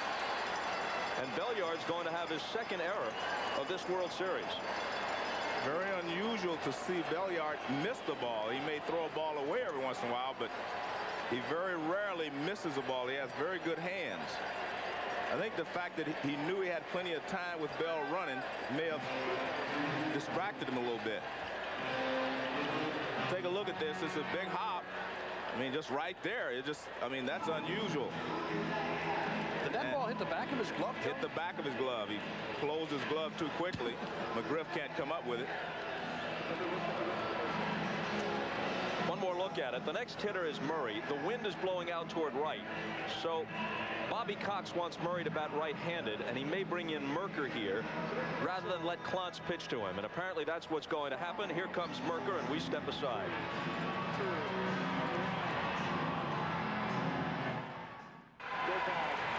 Flanked by her sons Danny and David, Mickey Mantle's widow Merlin threw out the first ball at Jacobs Field tonight.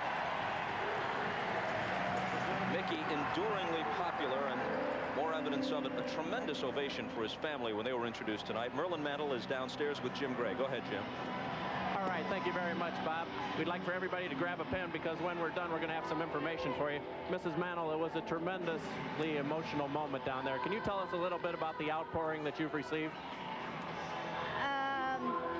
You mean about throwing out the ball? Or? Throwing out the ball, and since Mickey passed away. Oh, yeah. Well, I can't even explain it. We've had so many cards and letters and just everything from people. You know, they loved Mick, and you know, we had about 4 people answering mail for about 2 weeks, and every card and letter that came in was read.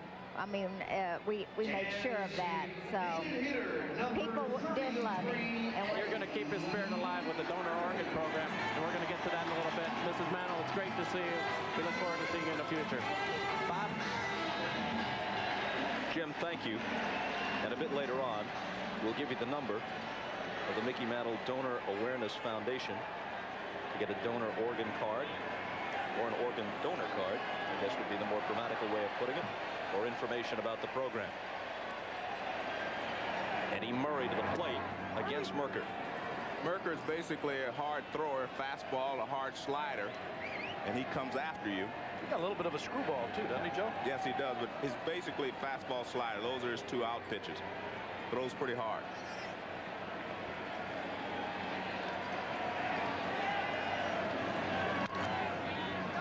Foul ball off Murray's bat.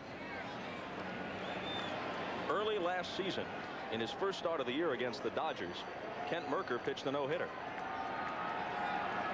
He'd be in the rotation of most other clubs. The 5th guy on the deepest starting staff in the majors with Atlanta.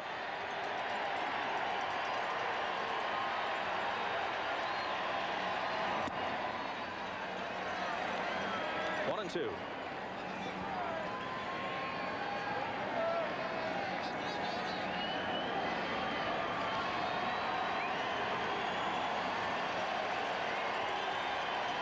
Murray asked for time.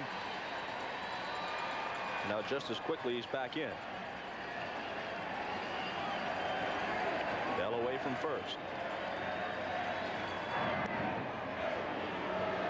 Murray homered right-handed off Glavine in Atlanta on Sunday night. But generally speaking, he's a more dangerous hitter left-handed, and especially tonight with the wind blowing out toward right. Still at about 20 to 25 miles an hour, Bob. I mean, cold and very windy here tonight. But this park is very reachable for guys like Murray, despite the fact that we have the wind blowing to right. I mean, he can get it out of here and left. I mean, they were hitting balls on the nose here in batting practice that carried well to the seats and left. Here's the 2-2. He couldn't stop himself. And on the changeup, he's gone. The error doesn't hurt. We've completed 5. It's 4-1 Cleveland. When Mr. Baseball walks into a ballpark in Cleveland and they check his credential and it says Bob Uecker, they're a little confused. They think it should read Harry Doyle, voice of the Indians. Take a look. Vaughn into the windup in his first offering. Just a bit outside. He tried the corner and missed. Ball 4. Ball 8. Low, and Vaughn has walked the bases loaded on 12 straight pitches. On camera. You know, that is the footage that the members of the Academy reviewed and inexplicably withheld a Best Actor nomination. Yeah, well, you know what? And again, it's my own fault. I could have had it. I said, hey, I'm busy. Give it to somebody else. I can't be at the dinner. You know what I'm saying? Hey, how about that guy earlier in the postseason? The Charlie Sheen lookalike they had here, throwing out the first ball to try and jumpstart the Indians. Polonia was at the plate when Grissom straight off third, tried to catch the Indians sleeping and instead was thrown out himself. So Polonia back to start the 6th. Actually, at the beginning of the ball game, I thought that the DH in this ball game was going to help Atlanta more than it was going to help the Indians, because it added speed at the top of the lineup in the person of Polonia. And other than Marquise Grissom, there's really not any speed on the Atlanta Braves. And Bobby Cox wanted to play a more aggressive ball game tonight, but he fell behind early, and I think that's taken a little bit away. But I still feel like it added a little more defense as well as speed. Fouled into the seats, 2-2. Whereas with the Indians, adding Sorrento really didn't help their defense much. Plus, it was just adding a bat to the lineup. Didn't help their defense at all. In fact, he's made 5 postseason errors now. No sooner do I say it than it appears.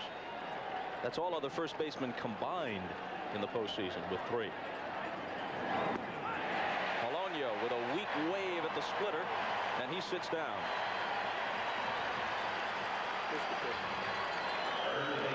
Well, it's a good split-fingered fastball from Nagy, and when he gets ahead in the count, he seems to get the hitters to chase this pitch. They do not chase it unless they're behind in the count. So it's been only used when he gets 2 strikes on most of the hitters. He's been successful with it. That tells you what Polonia thought about the pitch and the swing right there. Chipper Jones, a double and a walk. You know, again, Nagy, Joe, as we said at the top of the telecast, is not overpowering by any means, but I mean, if he's on control-wise, he can chase those kinds of pitches. I mean, to a left-hander like Jones, he's not afraid to come down low and inside or off the inside with breaking stuff and then go away again. I mean, his strong suit is staying down with the sinker.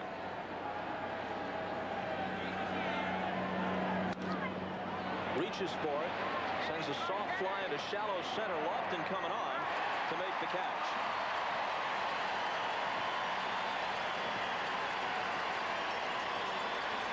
Another good pitch there by Nagy. That was a changeup, and he had Jones out in front, and a good jump on the ball by Lofton. You see him smartly take a look at Baerga to make sure he's not going to run through him. And watch this pitch. He has not been able to get Jones out with any other pitch, so he throws him a changeup. See how far he's out in front? He hadn't thrown him a changeup the entire ball game, and Jones had looked good against him.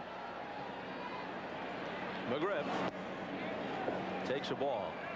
I wonder if Kenny Lofton does what Willie Mays purposely did.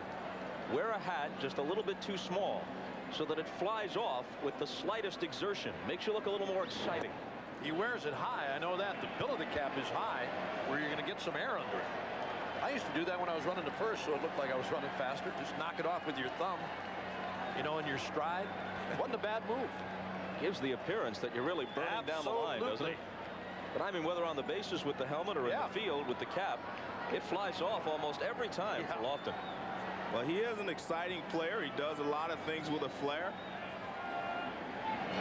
McGriff drives one to right.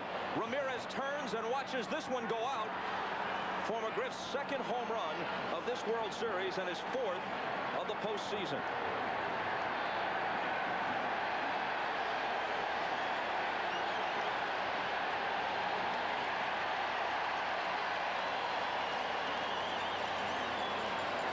That got out there in the blink of an eye. And this was not a bad pitch by Nagy. It was down, and McGriff just went and got it and hit a line drive into the right field seats. This is more of a line drive. This was not a long fly ball like he hit off of Hershiser. See, that pitch is down. It's down and in fact, and he just nails it to right field, and he knows it's gone right away. No chance for Ramirez. He just kind of looks up. And McGriff with that distinctive Toreador finish with the bat. No one completes a swing quite like Fred McGriff. So now the Braves are within 2. Their first run since the first. And we talked earlier about Mike Hargrove and Charles Nagy tonight wanting 5 good or 6+ innings out of this guy and then get to the bullpen and use it the way he normally does. If it has to be left-hander, right-hander, but just to get those guys some work. But he also mentioned he'd like to have a 5 or 6 run lead just to give Mesa some innings. Vizquel at short. Justice is gone. The homer by McGriff, though, makes it a 4-2 game after 5.5.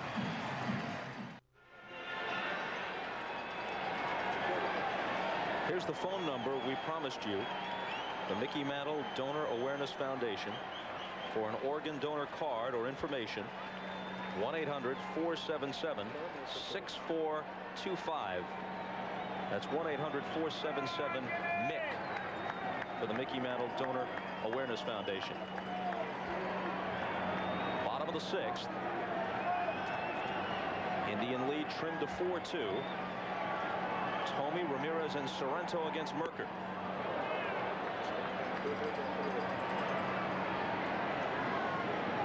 This is one guy that Thome will not have to wait for. Mercker will go right after him with the fastball, then he will try to maybe finish him off with a slider, but he will challenge it.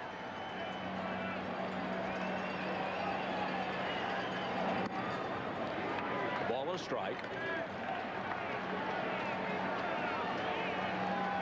Punsters in the audience.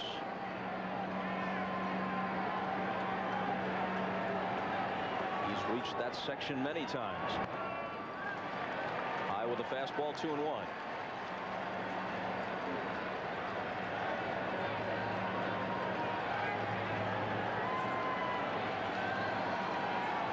Thome had a pair of homers, big ones too, against Seattle in the league championship series. 3-1 the count. And the Indians with a 2-run cushion, and the Braves still very much in this thing, only in the 6th inning. I know they'd like to have a couple of more. They've scored more in this game than they have in the previous 2 games, but still, it may not be enough. In the air to center. Grissom started in. Now he goes back. And shy of the track, he has it.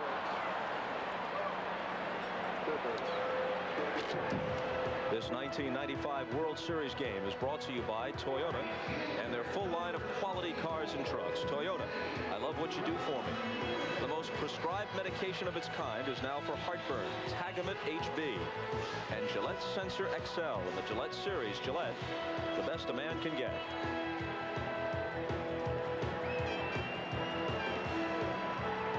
Now Ramirez, who was a very big hitter in this game. With the bases loaded and 1 out in the 3rd, 2 runs already home. Clontz came out of the bullpen and got him to hit into a double play. Hit the ball sharply, but right at Lemke. And that kept it at 4-1. A base hit there would have broken the game open. Down to 3rd, Chipper Jones. Griff stays on the bag. 2 out in the 6th. I think in the Cleveland Indians' mind, though, Bob, they're in good shape in this ball game. They are, in their mind, they say, if we can get 6 more outs and get to Mesa, you know, we're in good shape. And I think that's what they're playing for right now, trying to get 6 more outs from the Atlanta Braves. That's the man Joe's talking about. He's the main man out of the Indians bullpen. Not Rick Vaughn.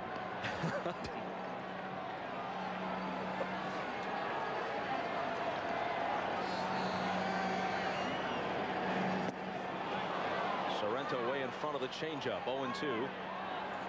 Sorrento could have been a name etched in infamy for Atlanta Brave fans. Instead, it wound up being Dan Gladden and Gene Larkin who combined, one scoring it, the other knocking it in for the run in the 10th that ended that 91 World Series. But Sorrento had an at-bat an inning earlier with men at 1st and 3rd and 2 out, and Alejandro Pena struck him out. Had Sorrento come through as a pinch hitter, he'd be a part of World Series history. Now just a footnote. He was a bench player then for the Twins. If you bring it up, he's a part of World Series history, buddy. Yeah, but I had to look in the small type. Not too long. Not too long.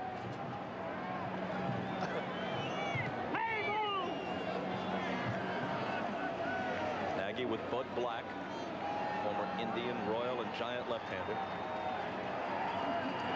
Now a coach at Cleveland. 2-2. Clontz and Merker have done a good job.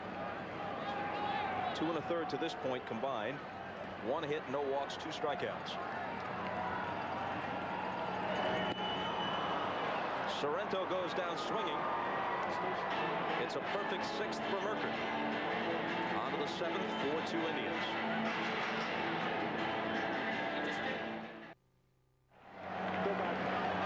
Big moment before the game.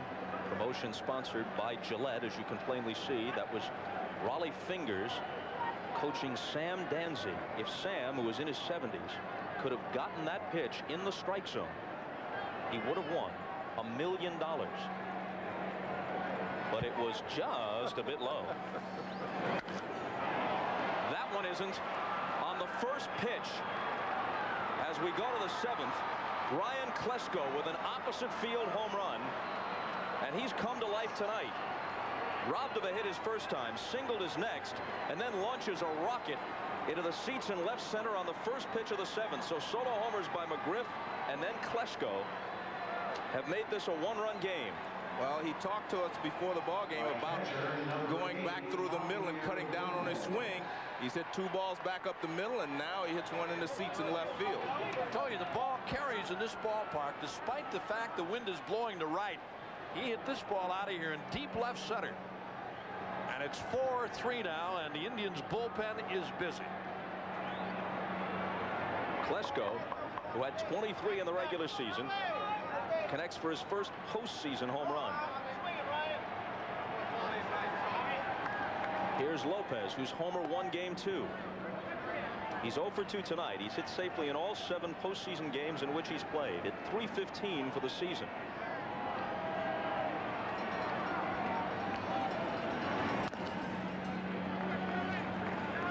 The count to him. Left-hander Jim Poole is up now in the Indian bullpen. Klesko really touched one off.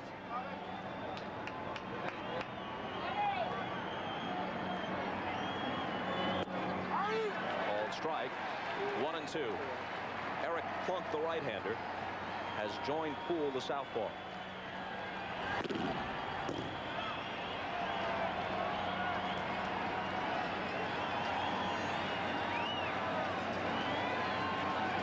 Pitch.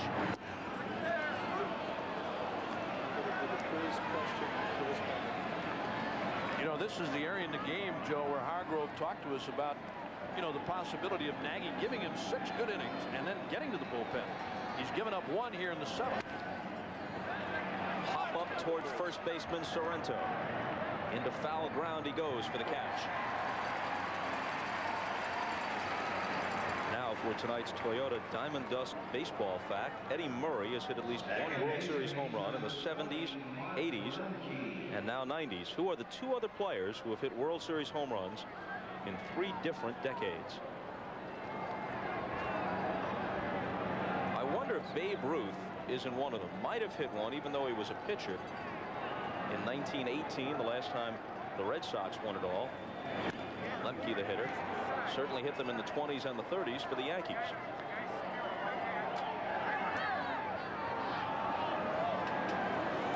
Any other guesses from the choir here? We're thinking about it. You jumped in too early and got it wrong already.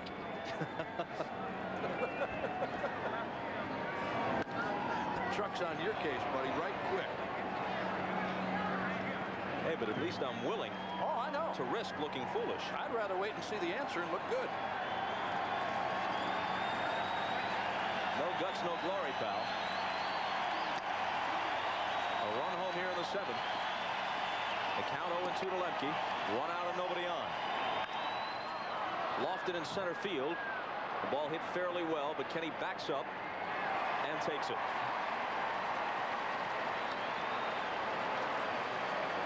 Now let's see if they'll send someone up to hit for Belliard, and they will. It'll be Dwight Smith, who has been their best pinch hitter. 1 at-bat in this series, and he ripped a single off Dennis Martinez in the 6th inning of game 2. If you're Bobby Cox and you know that they have Jose Mesa in the bullpen, you manage a little differently. You say, I have to try to, tie this ball game before we get to Mesa time. So I think he's going to pull all stops in this inning and next inning to try to make sure they catch up. He'd like nothing better than to keep Mesa out of this ball game. And get him in here with a 1-run lead or better. 16 pinch hits during the regular season for Smith. 1-1.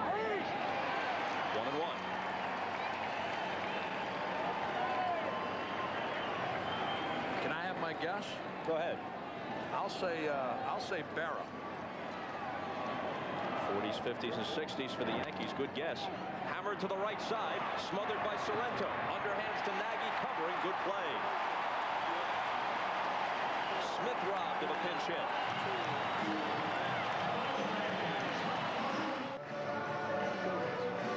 Sorrento, as we mentioned, has had his troubles with the glove in the postseason, but a good play here. It was a good play. Another backhanded diving stab by Sorrento. He did it earlier on a ball hit by Grissom in the 5th, knocked it down and went for an infield single, and he was charged with an error when he threw it by Nagy.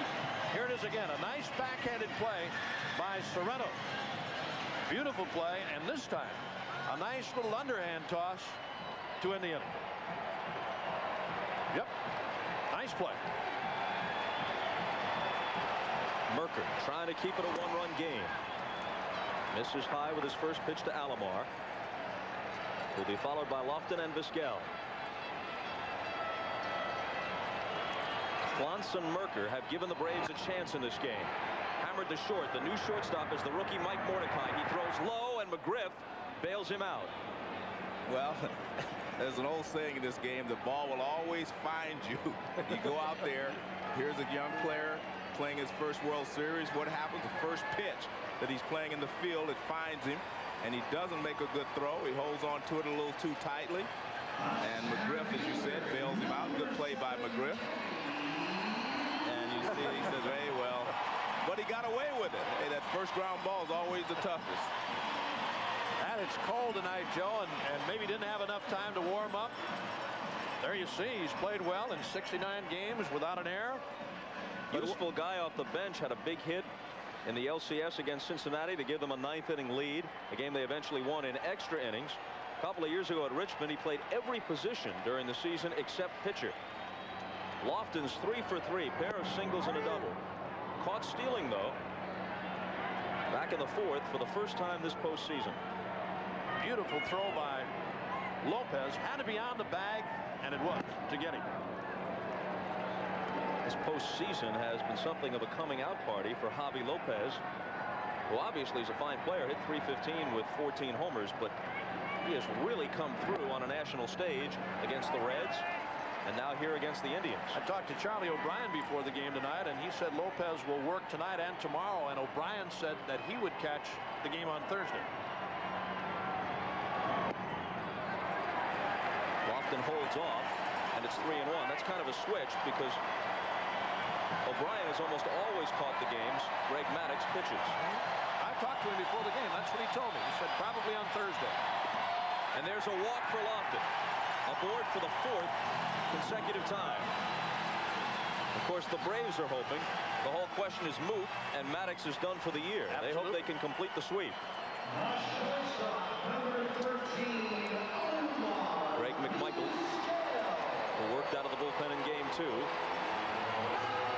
Getting ready here. A hearty sort, no sweatshirt. Hey, you know, Joe and I were talking before the game about these cold weather days or nights where the only guys who are really comfortable in the game, the pitcher and the catcher. You can work up a little sweat as a pitcher, and a catcher jumping up and down and throwing constantly. Doesn't bother you all that much. And Merker had Lofton going back to first base on the play. Merker has a pretty good move, and not so much a good move, but he gets rid of the ball quickly and he fakes you a lot. He will step off and throw over. Now watch Lofton. See, he kicked over that way and Lofton went back. Vizquel, the switch hitter, now from the right side against Merker. There he goes, and the pitch is bounced to the right side. Lemke is able to get back, throws over to first, and he is mindful of how daring Lofton is. He checked him twice.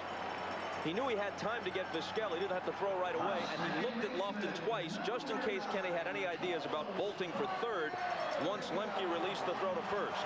Well, you mentioned how smart Lemke is, or I did, and this is a hit and run. This is not a straight steal. It was a hit and run, so he knows where the ball is. Now he looks over to see Lemke. Lemke, of course, as you mentioned, checked him through the first, but McGriff was alert too. Now watch, normally his shortstop cover, but he knew who was covered. He played it the other way, and that's why I say Lemke's very smart. He knows where the pitch is going to be, so he held his ground.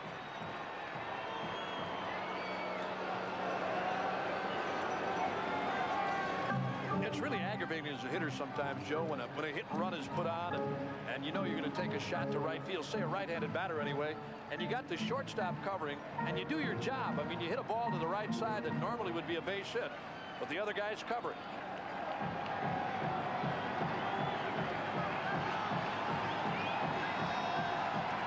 So Lofton gets into scoring position, but with 2 out, it's up to Baerga.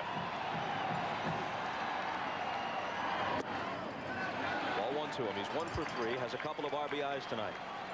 And I think the conversation that Lopez had with Merker was, look, there are 2 outs. do not give too much of your attention to Lofton at second base. Let's get the hitter. Especially with Bell due next.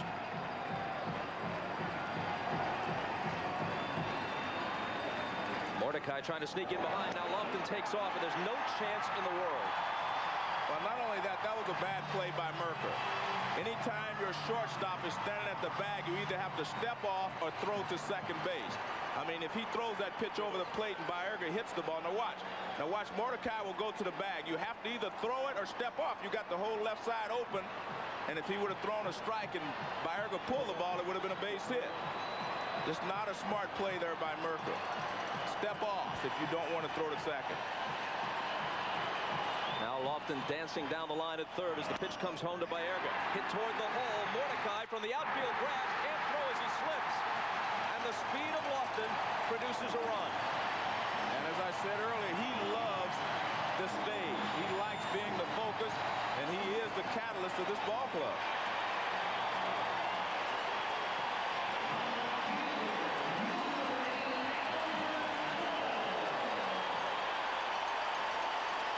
One more time. Baerga pulled an outside pitch into the hole. There's Mordecai with a backhanded play. Down he goes. Lofton scores easily, and the Indians up again by 2. There's one more time. A pitch away from Baerga, and he pulled it to the hole. There's a nice play by Mordecai. If he can set himself, he may be able to throw out the slow-footed Baerga. Didn't work that way. It's 5-3. And Bell takes a ball. You know, if he does make that play, Joe, I think he has a chance to throw him out. Baerga running from the right side and hobbled. I think he had a chance to throw him out. Day late and $1 short. It's a run.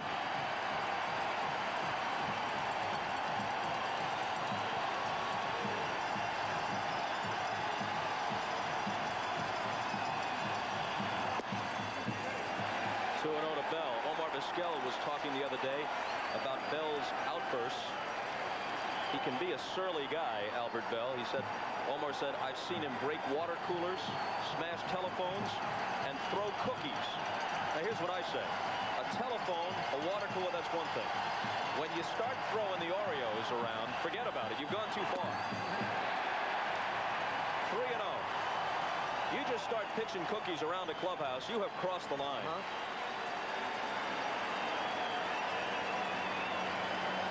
Obviously, he's swinging here on 3-0 if he sees something he likes. But if you're Mercker, you try to throw something close enough off the plate away just so he will swing at it. He looked like he was taking all the way, didn't he? Yeah, the way he was standing up there, it appeared that he was going to take a pitch, and Mercker missed with a low fastball.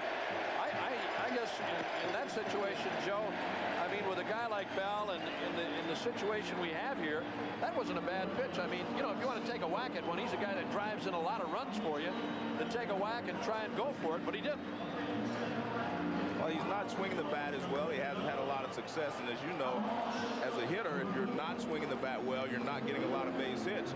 You're not overly aggressive. Mercker had done a great job until this inning when with 1 out, he walked Lofton. As Vizquel grounded out on a hit and run, Lofton took second. Then he stole third uncontested. And an infield hit by Baerga brought him home from third. Now Bell walks, so runners at first and second with 2 out. Mercker sits down next to the pitching coach Leo Mazzoni. And Greg McMichael, the right-hander, comes out of the bullpen. Sunday on NBC. Our NFL coverage begins at 12:30 Eastern with the pregame show hosted by Greg Gumbel and featuring Joe Montana, Joe Gibbs, and the coach Mike Ditka. And as a matter of fact, I think Jim Kelly is here tonight. Buffalo and Miami, the featured duel on NBC. Let's go down to Jim Gray. All right, Thank you very much, Bob. Indeed, Jim Kelly is here. And at 4 o'clock Eastern time on Sunday, Jim Kelly and the Buffalo Bills will take on the Miami Dolphins. 4 of them represented: Keith Byers, O.J. McDuffie, Eric Green, and Terry Kirby, the brother of Wayne Kirby of the Indians. First of all, will Dan Marino be back and play on Sunday? Yeah, he'll be back this weekend. He's all right? He's feeling better? Yeah, he'll be all right. We're just up here having fun right now, worried about the Indians, get them to get a win tonight. All right, Terry, let's jump over to Jim Kelly. Thurman Thomas got hurt last night. Jim, is he all right? Will he play? Well, we shall see. I mean, it doesn't look good. Looks like he might be out for 2 to 3 weeks, but the key is getting everybody healthy. We have Andre out, Thurman out. We have to find a way to win. We're still at the top of the AFC, but you never know.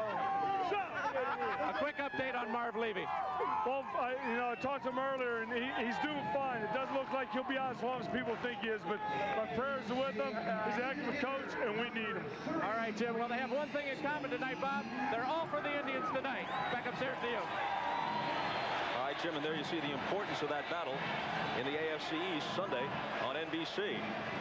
Kelly can easily get back to Buffalo from Cleveland, but unless Don Shula has a late practice tomorrow, or those guys chartered a plane, they might be in trouble.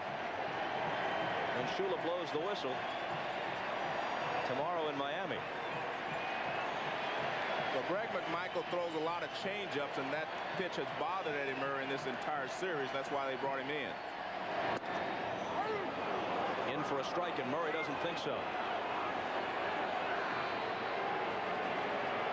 Bruce Fleming is as feisty as they come. Right or wrong, if you give him too much lip, your evening will end abruptly. His statement is, I saw it right. No matter what it is, on the bases, ball or a strike, I saw it right. Strike at the letters that Eddie thought was high.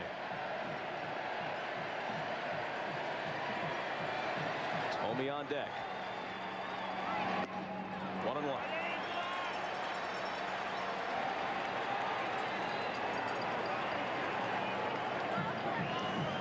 In the top of the 8th, Grissom, Polonia, and Chipper Jones for Bobby Cox. Top of the order.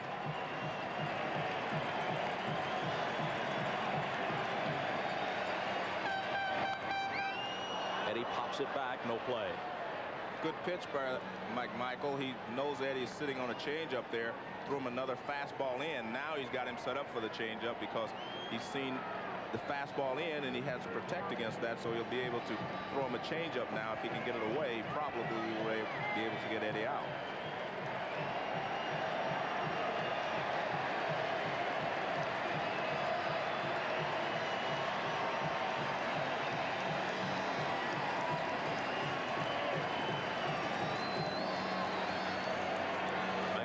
Lopez having a little problem with the sign there. They've got a runner at second. That's Baerga out there, and Lopez going to a different set of signs here.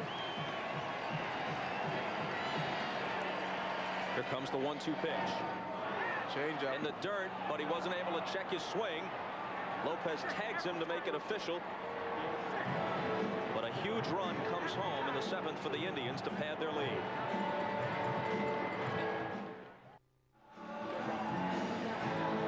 Tonight's Toyota Diamond Dust answer. Who are the 2 other players besides Eddie Murray who have hit World Series home runs in 3 different decades? Well, Bob Uecker got one of them. You knew Yogi Berra, and Joe DiMaggio in the 30s, 40s, and 50s for the Yankees is the other. I only guessed once, so no. Did you have an idea or not? If I'd thought about it long enough, it's one of those answers you could figure out, because you got to go to the Yankees first. Okay. Figure a dynasty team. Don't get upset. But I didn't get it. No. I don't want you to don't get mad. I just asked you a question. I'm sorry. Working on a short fuse here. And Nagy is working into the 8th. Does that surprise you? Well, I think it surprised me, except they got one more run there. I think he would have been out of the ball game if they wouldn't have gotten the run in the bottom. Grissom swings on the first pitch. Ramirez sprinting back in right, and this ball hits the top of the wall. Grissom on his way to second and in with a leadoff double. I think they left him in one pitch too long. I think he'll take him out now. You know, you've got the left-hander and the right-hander up in the bullpen, and the left-hander was ready. And as we said earlier, I mean, You've gotten 7 good innings out of this guy. You get him an extra run to bring it back to a 2-run cushion, and he's still in here in the 8th. And Grissom with a leadoff double. Fastball right out over the heart of the plate, and the wind helped it, pushing it out toward right. It very nearly cleared the wall, as you see, just a foot or 2 from the top. Now I'm really surprised that he's leaving him in, except I guess he figures if he brings in the left-hander Assenmacher, they will pinch hit for Polonia and bring up Mike Devereaux. But in the league championship series, he left Assenmacher in that game, and he did a great job against right-handed hitters in a situation that was on the line. I mean, the game was on the line. I think if you're the Indians, you have to take him out too soon rather than too late. Well, he's fallen behind Polonia 2-0. The next hitter, Chipper Jones, is a switch hitter. Then 2 lefties, McGriff and Justice.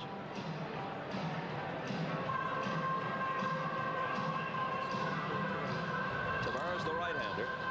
Assenmacher, the lefty.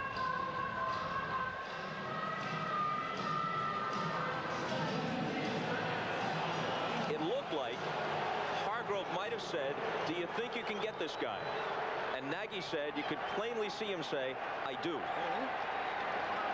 Well, so unless he proposed marriage, Nagy believes he can get Polonia. Yep.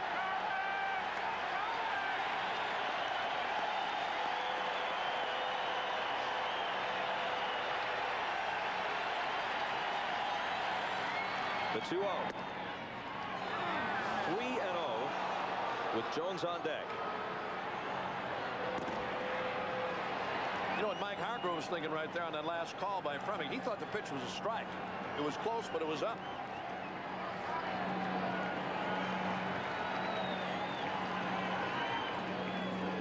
Grissom goes diving back, but no throw from Nagy.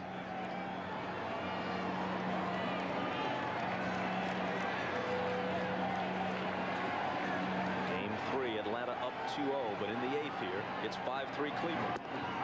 Called strike, 3-1.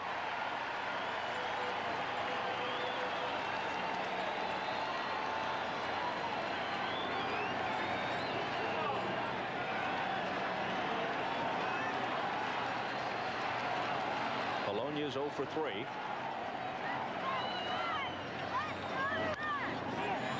And Sorrento can't get it. It's by the diving first baseman. Grissom is waved home. RBI single for Polonia. And we're back to what I said earlier in the ballgame: risk versus reward. Just getting Polonia out, what would have been the purpose? I still don't understand why it was so important for Nagy to pitch. For Nagy to pitch to Polonia. I don't understand why that was so important. I don't know why he's in here in the 8th. That's what I'm getting at. Why was it important for Nagy to have to get out Polonia? No way. I mean, the way Hargrove has used his bullpen, and he's had the luxury of right-hander, left-hander, right-hander, lefter all year long. And then with Mesa to come in and work the 9th in those situations where you've had the lead. But it hasn't happened here tonight. I mean, 7 innings out of Nagy would have been enough for me. Well, not only that, Chipper Jones is a switch hitter, so you couldn't have been waiting for anything special. He's going to the left-hander, the former Brave, Paul Assenmacher. Nagy's done. We'll step aside.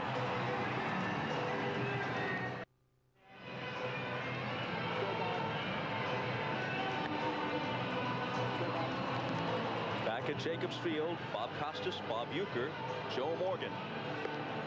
It's a 1-run game again. And Polonia's at first with nobody out, and the heart of the order coming up. Chipper Jones, McGriff, and Justice. Assenmacher comes in. When we went to Atlanta for the first 2 games, he was very happy not to have to stay in the hotel. Still lives in Atlanta. Said, "Hey, I got to sleep in my own bed." He's been very effective in this postseason. In fact, all the lefties out of Mike Hargrove's bullpen have done a great job. Left-handed hitters against Assenmacher, Poole, and Embry combined are 0 for 14, and half of them have struck out. Well, remember the league championship series, Bob, when he faced Seattle and Edgar Martinez and Jay Buhner in a key situation and strikes them out back-to-back. And again, that's why I don't understand why Hargrove didn't go to the bullpen. I mean, you've got 7 innings out of Nagy, and take him out. go to your bullpen. You got fresh arms out there and fresh legs and guys who had been throwing.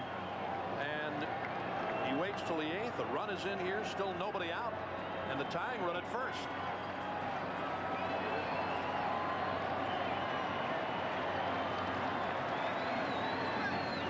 Chipper Jones turns around and bats from the right side.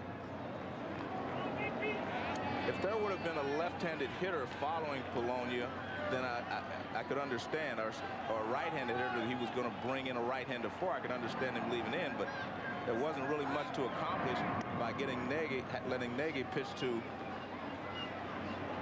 Polonia. Because with Chipper Jones being a switch hitter, it doesn't matter who you bring in, he's going to be able to get moved to the other side of the plate.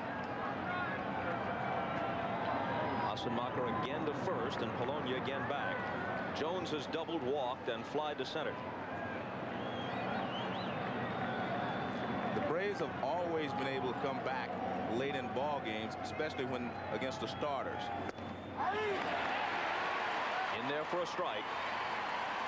Assenmacher with a good fastball and features a nasty curve. Joe, I know you've seen this guy work before, and he's got an excellent curveball that he's not ashamed at all to throw in tight on right-handed batters. It's a very sharp downward breaking ball. Assenmacher has begun growing a beard during this postseason. He began it clean shaven except for the mustache. He does not have a good pickoff move, and we'll see if the Braves are willing to give Polonia the green light.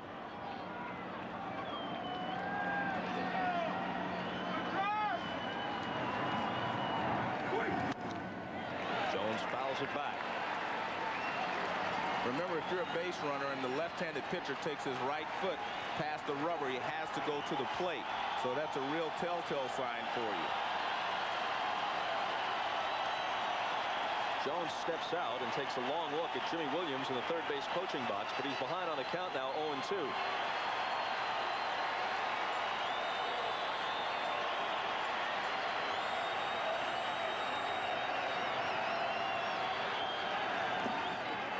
Down and in.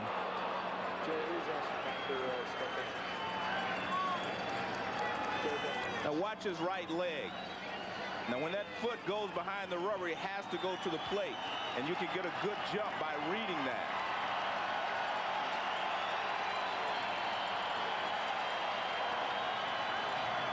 And see, to come to first base, he just picks it straight up. So he's very easy to read from that perspective. He kicks his right leg behind the rubber. It's very easy. You run. When he picks it straight up, he's going to either come over there, he's coming to first base. Here's the 1-2, the runner not going, and the count levels. Nagy went 7 innings plus, 8 hits, 4 runs, struck out 4, walked 1. The book isn't closed on him because Polonia is his responsibility at first.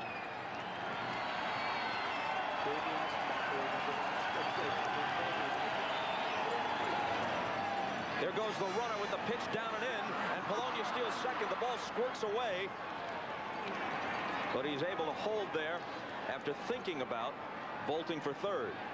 And again, it was very easy to get a good jump off of Assenmacher because of his right foot. He just kicks it behind the rubber, or he picks it up to come to first. It's like a red light, green light. Green light when he goes behind, as he does there.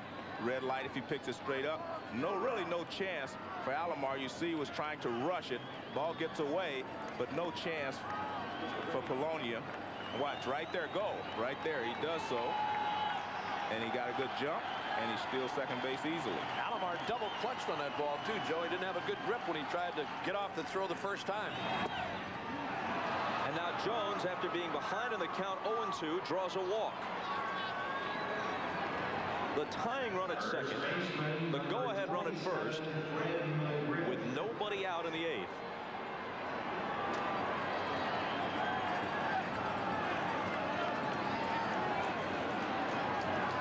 A run already home here. Grissom doubled. Polonia singled him home. Now Polonia at second and Jones at first, and here's McGriff. Homered his last time. Ball 1. although the percentages favor Assenmacher in the lefty-lefty matchup. Fred McGriff is on the short list of the most dangerous late-inning hitters in all of baseball over the past several years.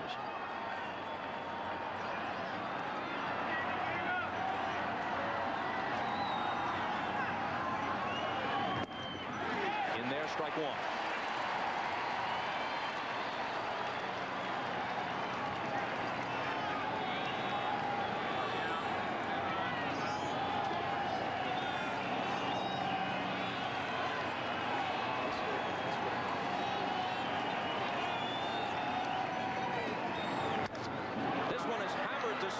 Lofton going back, way back to the track to haul it in. The runners tag, and they're both going to move up. A close play at second. And Chipper Jones is barely in there in time. Very smart play by Polonia. I'm not so sure Chippers was as smart, but he makes it.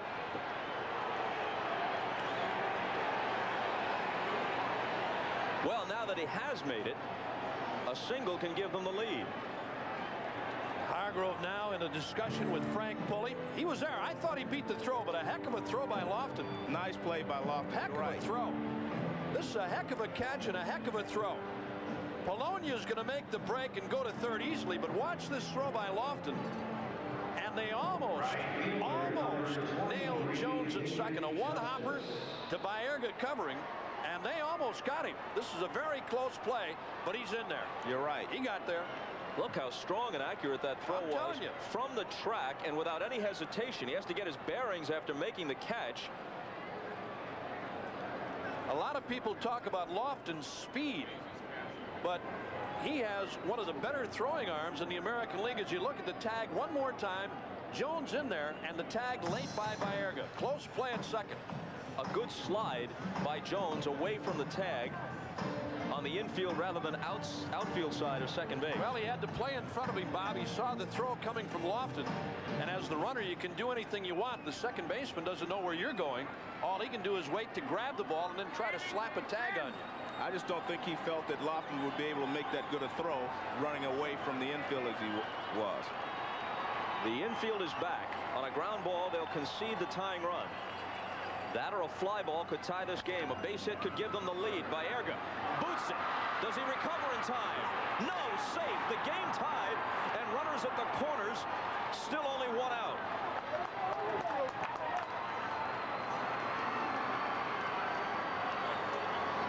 The Indians, who appeared to have this game in hand, leading at one time 4-1. Then after the Braves crept back to within 4-3, they got an insurance run. But it's evaporated here in the eighth.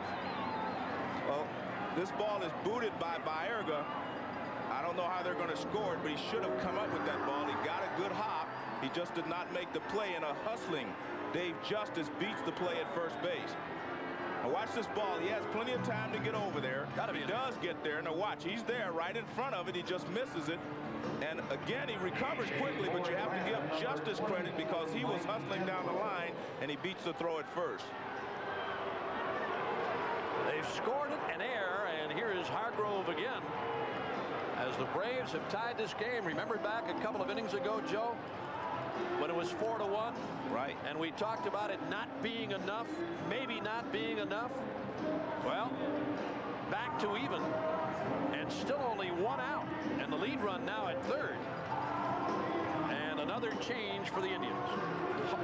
Hargrove waited for Devereaux to be announced as a pinch hitter for Klesko, then goes to the bullpen.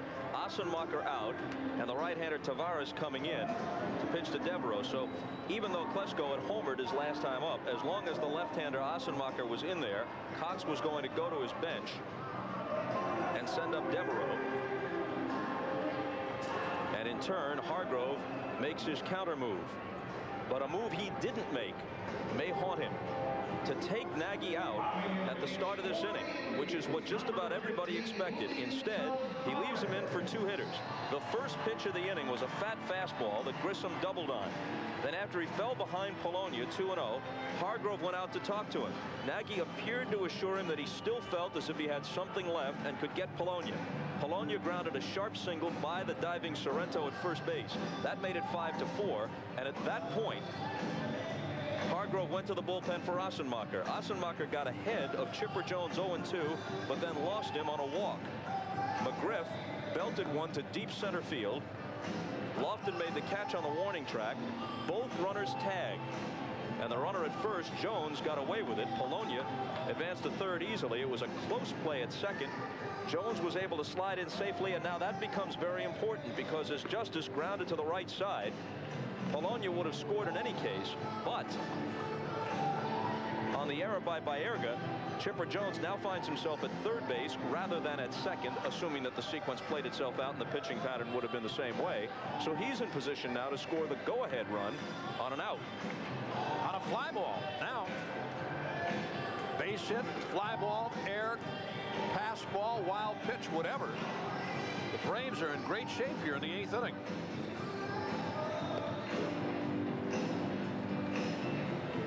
Jacobs Field much quieter now all of a sudden as we look down on it from the Goodyear Blimp Spirit of Akron, piloted by Captain Patrick Henry. As we mentioned at the beginning of the telecast, no team has ever fallen behind 0-3 in a best-of-7 series of any kind, League Championship Series or World Series, and come back to win it. Lots of teams have been down 0-2 and recovered to win, or at least to take it to 7 games and make it interesting. Things were going so nicely here tonight, Bob. They get the lead. Braves get 1 in the opening inning. Indians come right back with 2 to get the crowd into the game. Everybody screaming and hollering. Come up with 2 more in the 3rd to take a 4-1 lead, and things are really looking good. You get Nagy cruising through the 4th, 5th. They get 1 in the 6th, and you figure, hey, now it's time to go to the guys in the pen. Run him out for the 7th, and as I said here in the 8th, day late again. What a spot for a rookie. Although Taveras has seen so much work, he's about as seasoned as a rookie can be. 10 relief wins led the majors. And a ball outside. The infield looks for the double play. Well, Devereaux was the MVP of the divisional series because he came through in clutch situations time after time for the Atlanta Braves in this similar type of situation against the Reds.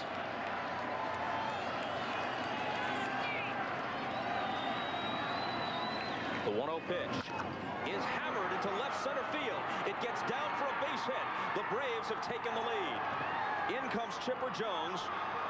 Justice stops at second. And Devereaux does it again. And he was a great pickup by the Braves in the middle of the season. They needed another bat, and they brought in Devereaux, and he has done a great job for them. That pitch was upstairs on Devereaux from Taveras, and he rips it in the left center. There it is again. Breaking ball. Yep.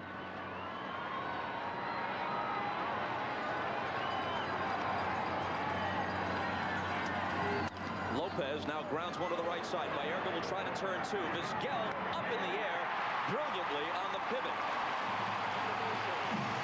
But not before 3 runs come home in the 8th. And suddenly it's 6-5 Atlanta.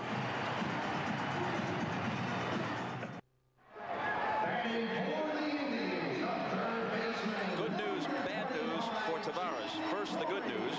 He gets Lopez to ground to Baerga. Vizquel, who has just played eye-popping ball at short throughout the postseason, completes the double play. But earlier, he'd given up the hit to Devereaux. And as we come back live, we don't get to see Taveras' reaction. Maybe we can get back to it. Watch what he does. Hung that breaking ball to Devereaux, who delivered the RBI single off him to give the Braves the lead for the first time since the 1st inning. Thome on the 0-1 pitch hops to the right side, and Lemke tucks it away.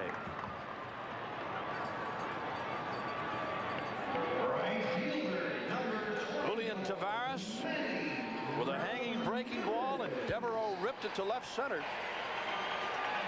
And the Indians find themselves behind 6-5 here in the bottom half of the 8th inning.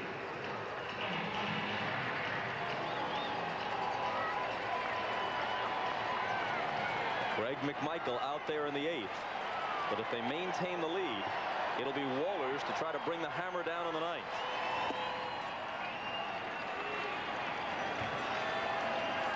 Mike Hargrove has done a brilliant job managing the Indians this year. They were 144. And a big part of managing isn't just in-game strategy. It's the atmosphere that you maintain on a ball club. He has been great in that regard. But if the Indians go down in this series, part of the storyline will be the managing decisions Hargrove made. And in the three most important instances, it will be what he didn't do rather than what he did do. He didn't pitch out with Belliard at the plate in the 7th in Game 1. He didn't walk Javi Lopez in the 6th inning of Game 2. And he homered off Martinez, who appeared to be weakening. And he didn't take Nagy out to start the 8th when he had turned in 7 good innings. And by the time Nagy was taken out, the tying runs were already aboard, and a nightmare inning had begun. An inning that didn't end until the 2 men Nagy had put on had scored, plus another guy who reached against this fella, Assenmacher, who now stands to be the loser. 3 runs in, and it's 6-5 Atlanta. A 2-2 pitch coming from McMichael to Ramirez. Fouled off. Bob, when you are trailing in a series, whether it be a divisional series or a World Series, and your team is down, you always have to take the pitcher out 2 pitches or so earlier than 2 pitches late. You should always take the guy out too soon rather than too late.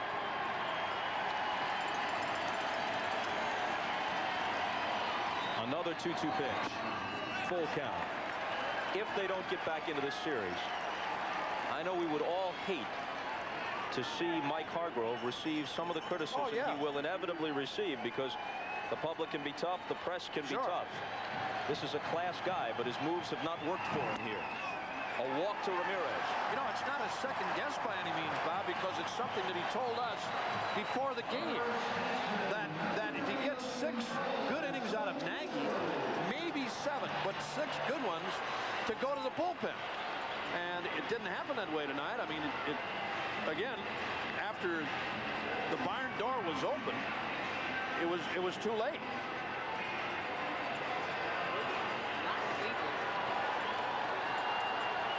The tying run now is at first in the person of Ramirez.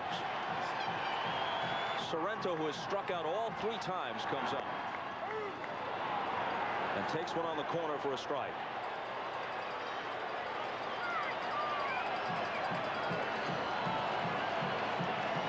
He spread it around too. Struck out against Smoltz, Klontz, and Merker. Let's see what McMichael can do against him. Well, he's ahead of him 0-2. Mesa gets up with his team trailing by a run.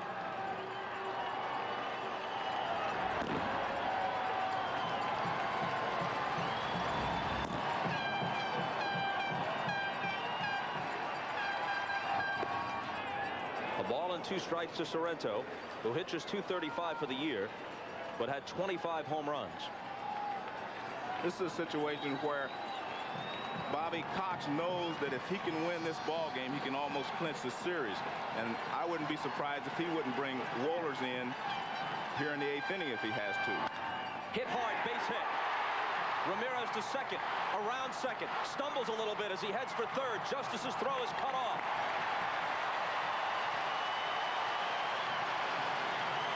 And the Indians bounce back in the bottom of the 8th.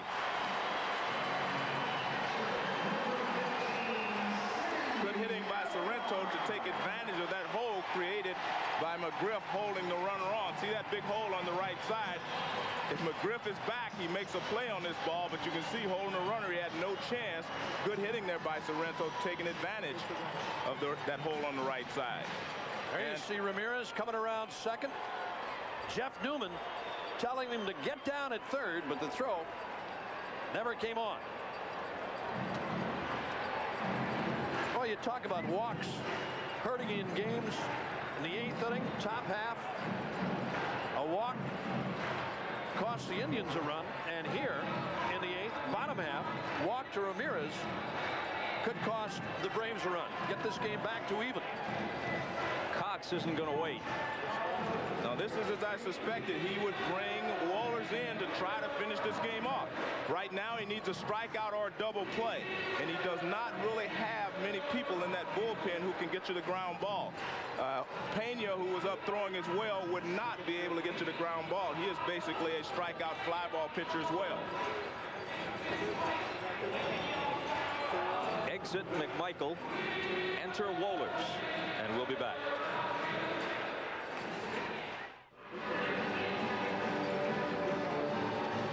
As Mark Wohlers was walking in from the bullpen, you saw the graphic that ranked him 10th in the National League in saves this year with 25, but that's misleading. They were a couple of months into the season before he seized that closer's role.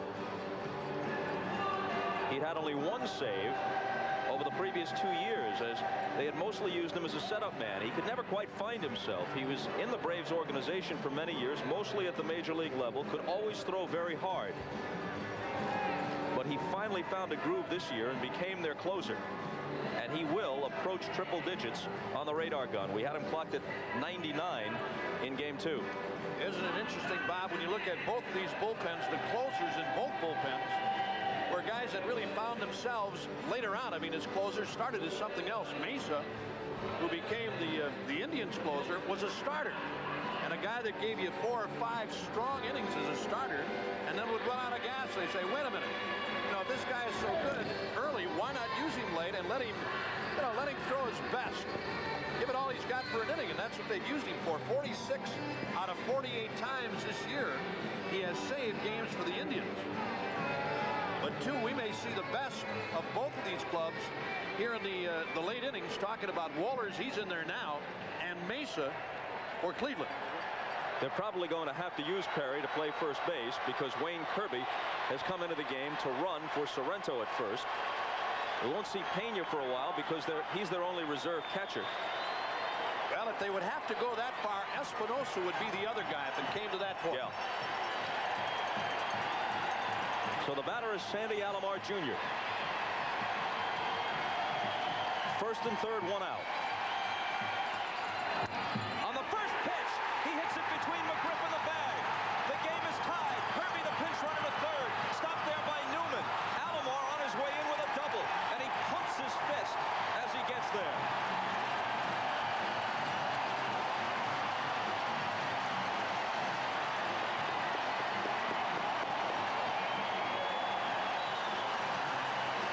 Well, you don't often pull Wohlers' heat. But Alomar hit it hard and sliced it between McGriff and the first base bag for a double.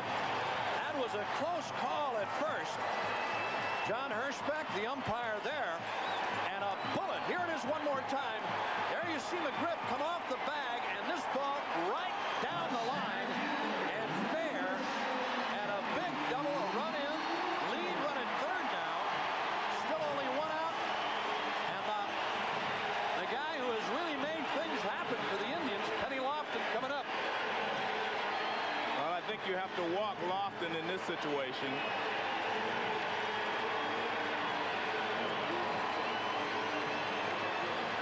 Look at Alomar's reaction. Yeah. My biggest hit of the year for sure, says Sandy, and they do, as expected, walk Lofton. Yep. Well, it was 3 for 3 with a walk. 2 things happen. You set up the double play and the force out at the plate, of course, and you want to make Vizquel be the one to beat you and not Kenny Lofton.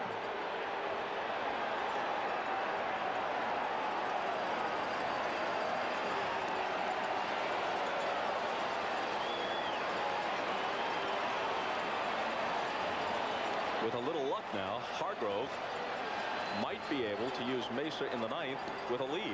You're right. With a lot of luck, really. Well, to be perfectly honest with you, even if he does not get the lead here, I think he has to use Mesa. That's what he said, too, Joe. He said he'd like to get him in there for an inning, no matter what the situation is, but hopefully it's going to be an Indian lead here when they take the field for the 9th. Earlier in the the postseason, once against the Red Sox in the division series, once against Seattle in the LCS. Hargrove did use Mesa for an inning with the game tied in extra innings. Let him pitch the 10th both times, as I remember, but took him out with the game still tied. Didn't bring him back out for an additional inning. Braves infield up. Vizquel has a triple, a bunt single, and he flied out and grounded out. If you're thinking about a squeeze, it's kind of tough to squeeze with a guy like Wohlers, who's throwing close to 100 miles an hour. Strike 1 to him. Vizquel led the Indians and was among the league leaders in sacrifice flies with 10. A fly ball is all they need to reclaim the lead.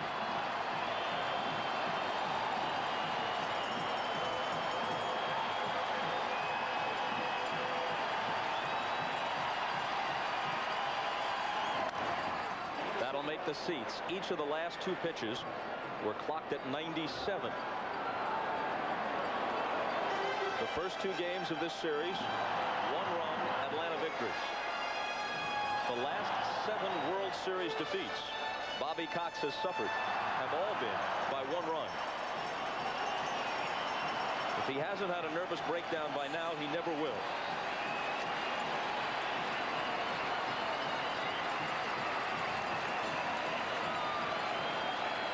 The 0-2. He's gone. Needing a strikeout. That's what Wohlers got. And on 3 pitches. And you have to give Javier Lopez a lot of credit there. He called for the fastball away. Wohlers wanted to throw a breaking ball in the dirt, and he catches it. Look at this. I mean, the game's on the line here. He blocks it, comes up with it. And you have to remember, very difficult to call a breaking ball in this situation when you have a guy throwing 90 miles an hour out there, but they get the job done. And Lopez, as you said, Joe, not only down to block it, but caught it. Got his body in front just in case. And the big strikeout on a check swing.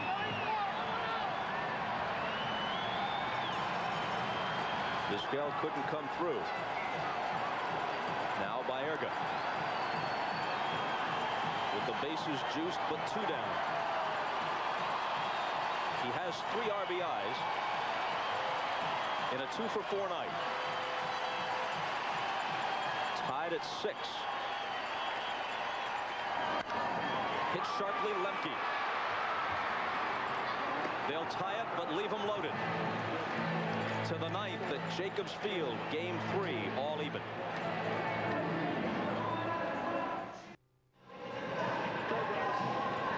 A bit of business here as we start the 9th. It'll be the MCI proof positive replay of the game. Alomar's double. The fair call from the first base umpire, John Hirschbeck of the American League. What's Jim McKean signaling in right field, pointing the other way? Well, I think he's pointing at the ball's in play, and it's safe. He's saying the ball is in play. And if, you know, when the ball hits the stands, he's saying it's in play. If it goes underneath or something, you call it out of play, or if a fan touches it. He was looking right at Hirschbeck when Hirschbeck made the fair call. The ball went over the bag or inside the bag and then hit the line anyway. Herbert Perry, as expected, is the new first baseman. And Mesa comes out of the pen. With the game tied, Lemke fouls the first pitch back. Mike Mordecai, who replaced Belliard a while back at shortstop, will get his first at-bat. He's in the 9th spot in the order and in the on-deck circle now.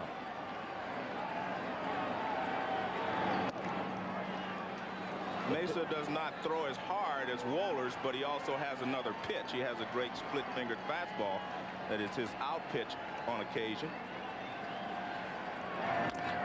That one hits 93. His first pitch of the sequence was 95. Yeah, every once in a while he'll get into that high 90 range, Joe, 97, 98. But again, as you said, he's got a very good splitter. See that last pitch fouled off by Lemke.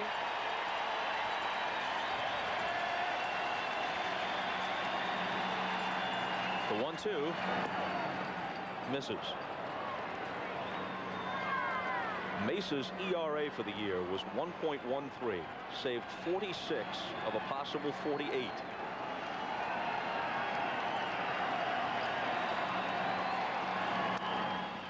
Lemke hanging in.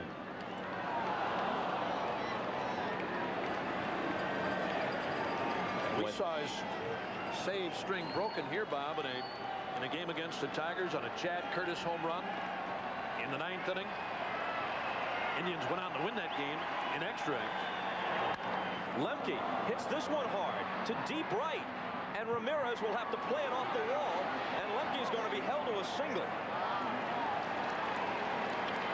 Well, if you can get around on a ball thrown that hard and with the wind blowing out, it's going to carry even for a little guy like Lemke. And it got out there so fast, and Ramirez played it so well in this instance off the wall that he holds him to a long single.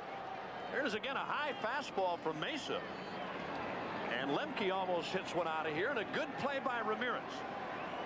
The ball was hit well. He knew it was going to get over his head, so he turned around quickly, plays the hop off the wall, and holds Lemke to a long single. We talked earlier about Ramirez and his ability to throw. He's got a great arm, little off target, but he holds Lemke to a long single. That's a big play because with the runner at second, you bunt him to third easily. Now you have to bunt him into scoring position. Mordecai bunts foul.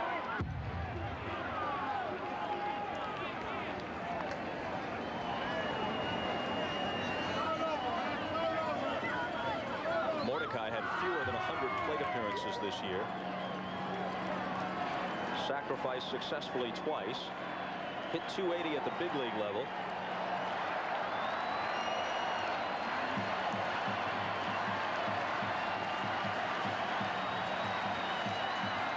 The rookie squares. Mesa brings it home. He pulls back. Ball 1.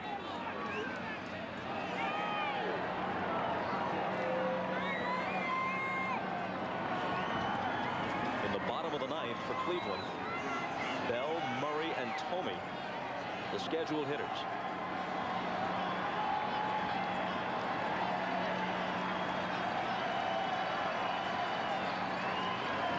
Not trying to disguise his intentions, but with that fastball bearing in on you. Very tough to get the bunt down. Now do you keep it on with 2 strikes? I think you got to keep it on. I'd take another shot at it. But I mean, with Mordecai here, you're not going to bunt the ball the way he had the bat in this position. He got the bat. Look where the bat is behind him. Well, and also it's a high fastball. That's the toughest pitch to bunt right there. 90+ mile an hour fastball up. He squares. Smart move there by Mesa to find out if he was still bunting. He just steps off. That's all he was doing. He wasn't going to throw the first base. He just wanted to see if Mordecai was still bunting, so he can throw him another high fastball. He gets the bunt down. Perry, Baerga covering. So a good job by Mordecai with 2 strikes. Very good job, because Mesa knew he was bunting and he was trying to throw another high fastball, which he did. But Mordecai does a better job this time of getting the bat out in front. You see, he squares around to watch the head of the bats out front this time, whereas before it was behind him. Right there, nice bunt. Good play. And now the go-ahead runs in scoring position.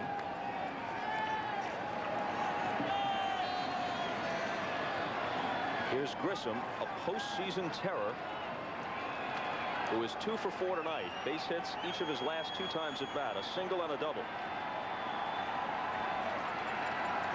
The double started the 3-run 8th.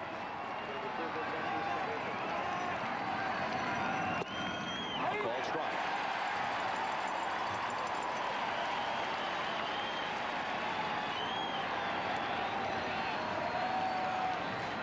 All Tavares can do is root now. He's finished. It's up to Mesa.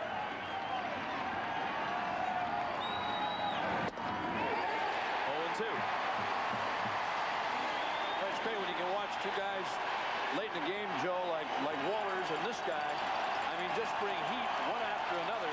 Every once in a while, a breaking ball, but really challenge you. I mean, here's a situation. I mean, it's one-on-one here. Grissom, 0-2 in the count, and this guy throwing nothing but high heat. Clock that one at 96, and Grissom lays off.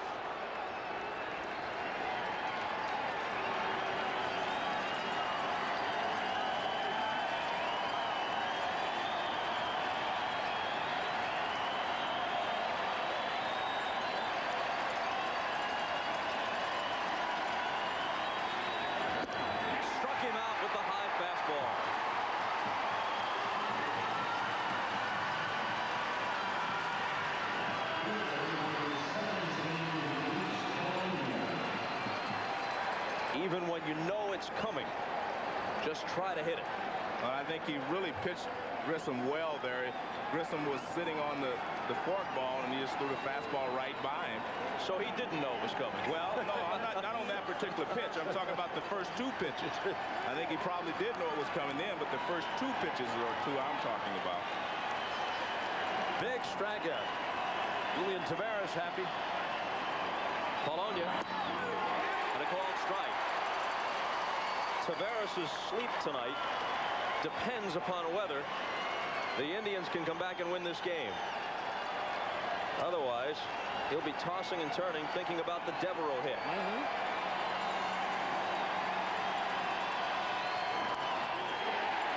0-2. I love this. I really do. I love this situation. I mean, on the line, late in the game. Again, Wohlers and this guy, Mesa, who throws so very hard. And you know what you're going to get more often than not. Every once in a while, a breaking ball. But, man, when they go to the high heat, one-on-one, it's beautiful.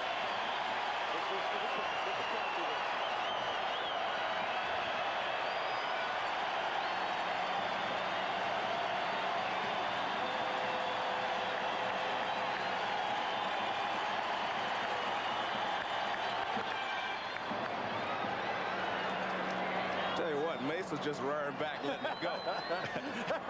I love it. Does adrenaline put an extra mile per hour or 2 on that fastball? Well, I think it has right now. I think that's what it's doing. I think it has added a couple of miles per hour to his fastball.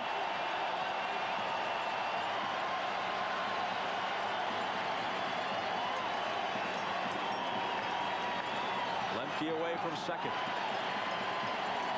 The 0-2 misses. I told you, he can get it up there. And maybe he's accepting the challenge from Wohlers. I mean, Wohlers came out and has blown some of his teammates away in Atlanta, and also tonight he says, hey, I can do the same thing.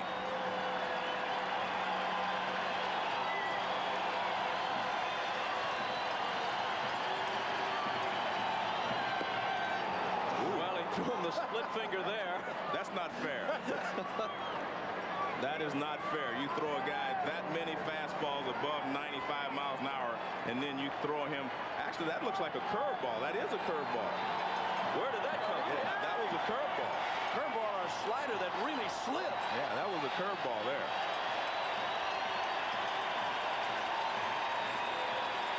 Now it's 2-2. And now it's full. You know, and here's a situation, Joe, where, I mean, even with Mesa throwing the way he is, I mean, you sit in this spot, look fastball here, 3-2, and I mean, really try to turn on one.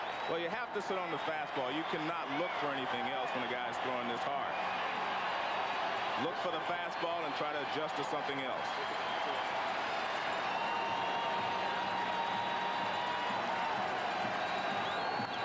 Fastball spoiled. Chipper Jones is on deck.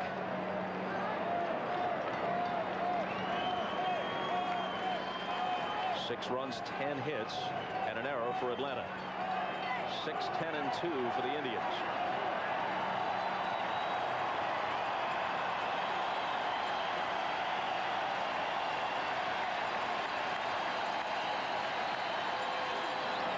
Fastball, and again it's fouled off.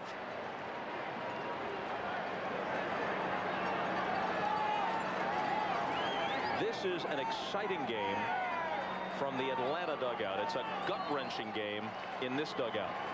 Atlanta's got the 2-0 lead. This series is as good as over if the Indians don't win tonight.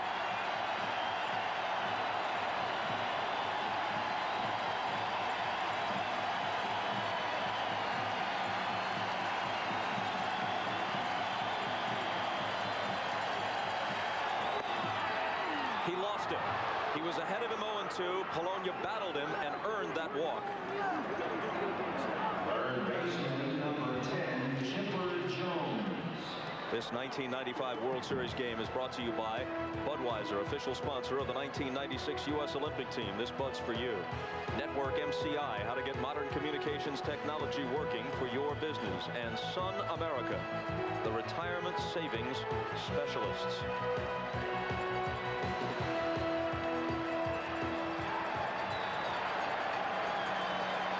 Chipper Jones 1 for 2 with a couple of walks. 2 on, 2 out of the ninth. Ball 1 from Mesa.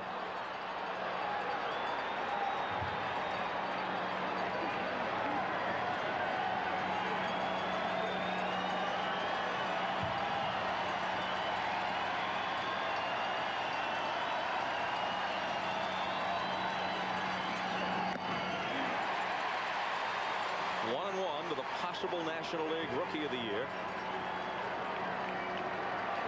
If Hideo Nomo, the Dodger pitcher, doesn't get it, Jones will.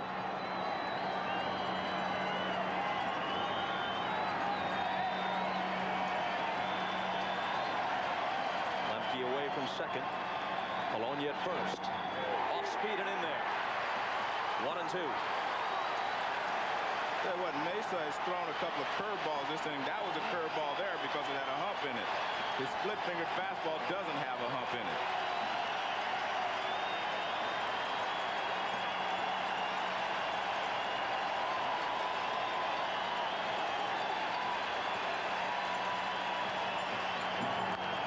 it. In the air, down the left field line, and foul.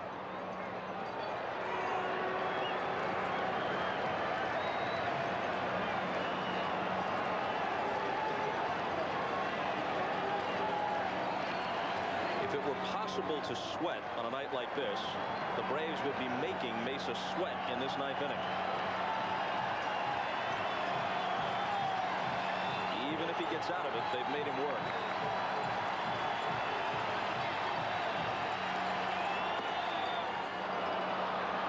High 2 and 2. Again, he's been in this situation so many times, Bob, and again, I'm not talking about a World Series situation, but how many times throughout this year has this guy come into games in the 9th, maybe in the 8th once in a while, and pitched in this kind of a situation? But of course, here it's the World Series, game 3 on the line. A little piece of it. What a great shot our director Andy Rosenberg had a moment ago of the eyes of Chipper Jones, that look of determination. John Gonzalez, our producer tonight, the truck with Andy. Alomar very briefly to the mound. Just a word or two with Mesa.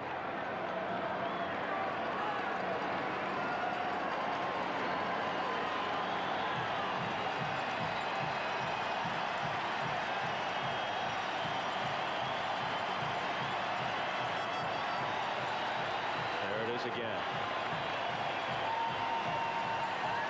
It's almost midnight, but in a sense it's high noon.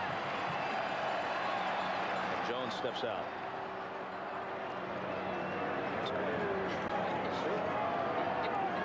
I don't know if Mesa and Alomar feel like Lemke's trying to steal the signs at second base or what. But I think that's what the first brief conversation was about. And now Hargrove comes out.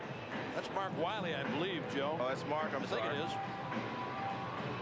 Yeah, I can't see him. And you know, again, here, I mean, to make sure you're in sync with Mesa talking about he and Alomar, if they are going to go to a different set of signs or maybe a different location or even pitch selection for that matter, with Jones up there, who hit the double back in the opening inning and scored. And I mean, as you said earlier, I mean, to look for anything else but fastballs off of this guy, I mean, now you're kind of on your own at 2-2, but you got to look heat from him. And he has shown a good curveball here. Again on 2 and 2. Hit hard, and Perry scoops it up, preserving the tie. Perry just in. What a play he made, and what a time to make it. Well, they definitely changed signs because he didn't really give him a sign. He gave him a location. So they changed signs. They thought they were picking up the signs from second base. This is a line drive. Luckily, it's a big hop there, but he scoops it. Just a nice play there by Perry, and he did it so smoothly. Sorrento can't make that play. He's not as good a defensive player, and with the glove on the other hand, he'd have to backhand it. Perry in just in time. We'll be back. Sunday on the NFL on NBC, Mike Ditka tells of his endearing relationship with former quarterback Jim Harbaugh. Then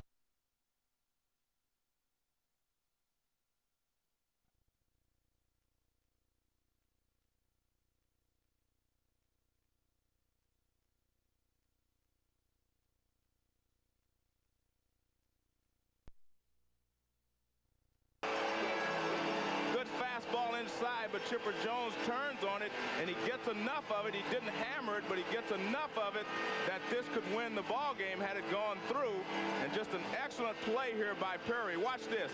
This ball is dipping and diving away from him, and he scoops it and just makes it like a routine play. Nice play there by Perry. And let me apologize for my mistake. Sorrento bats left-handed, Perry right-handed, but they both throw right-handed. So Sorrento would have had but you said it the right. same play to make, but he is not as good a fielder, right. so no, he's less likely to make the play. You're right. Perry's a very good defensive play, and he made the play. The ball really didn't sound that good off the bat of Jones, Joe, but still a heck of a play by Perry. Right.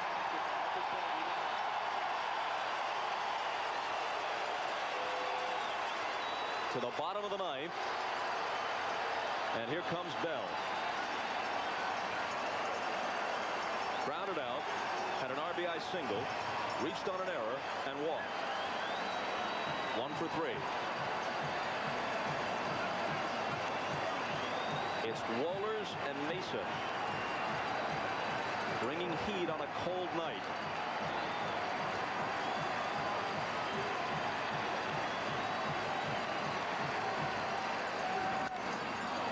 Out of play on the first pitch.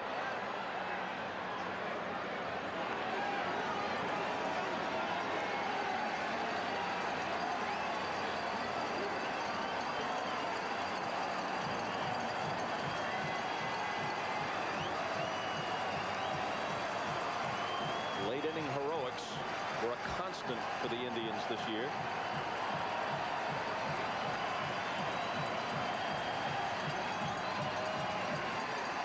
The 0-1 to Bell. A ball and a strike.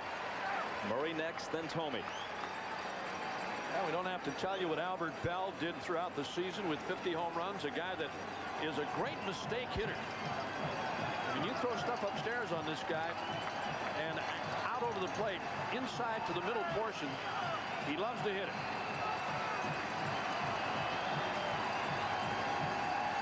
On 1-1. Pop back. A ball and 2 strikes.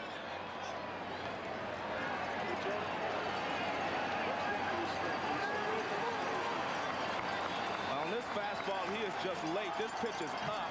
You see it's going up even more. And when you get a fastball up around 97 miles an hour and you get it up around the letters, it's just hard to make contact with it. He was running late on it.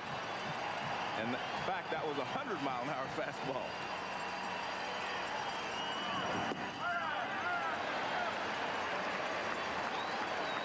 There's an 85-mile-an-hour breaking ball. That's an average fastball in the big leagues.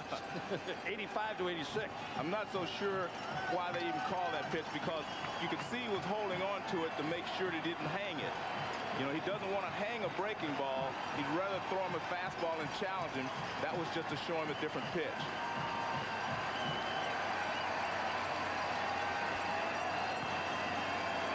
On 2-2. It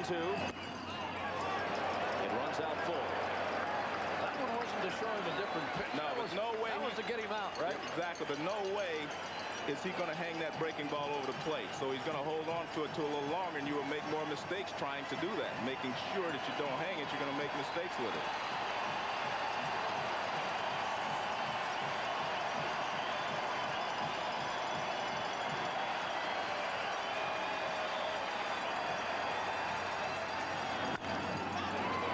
Mordecai has time and has Bell at first base.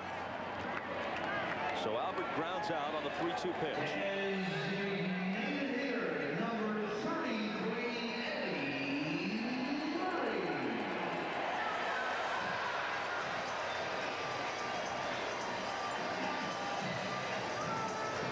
Well, all you lip readers are well aware of Albert's sentiments now.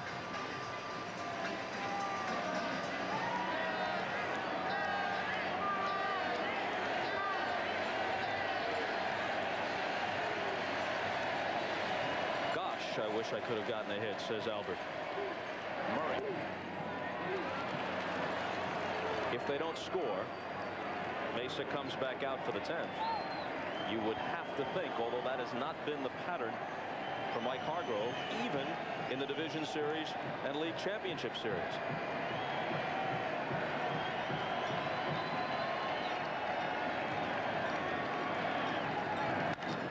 In the air, left center field. Polonia calls. 2 out.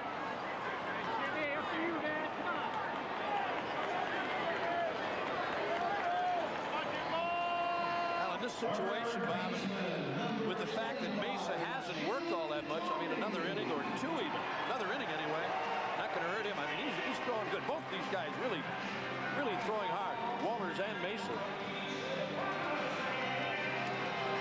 Not going to bother him at all. There you see him.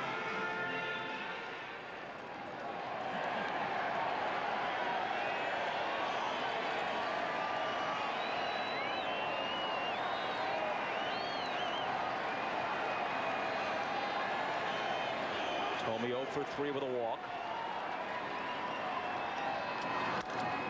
Broken bat, slow roller. Mordecai has to charge, throws on the run and gets him. And we are going to the 10th inning at Jacobs Field.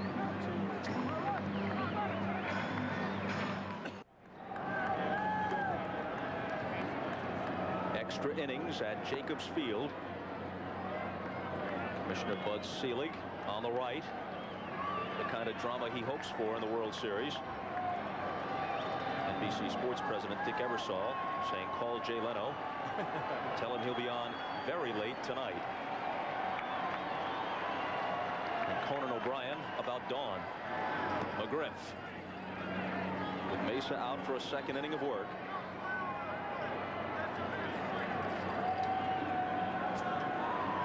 Fred is 2 for 4, a single and a homer. And his long fly ball to center that advanced 2 runners was a key in the 3-run 8th. Line to left center. A leadoff hit. His 3rd of the night.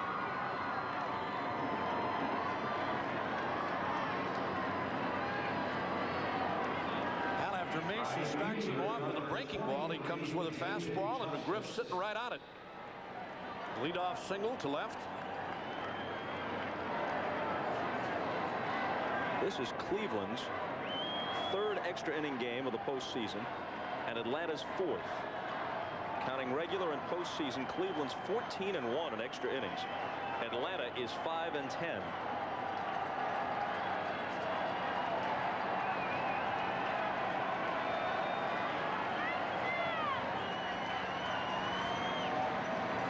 Mesa to Justice. Hits softly into right. Ramirez comes on, makes the catch.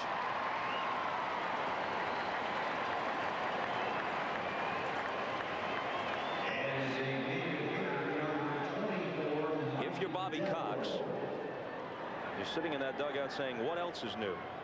He has already managed more one-run games in the postseason than any manager in big league history.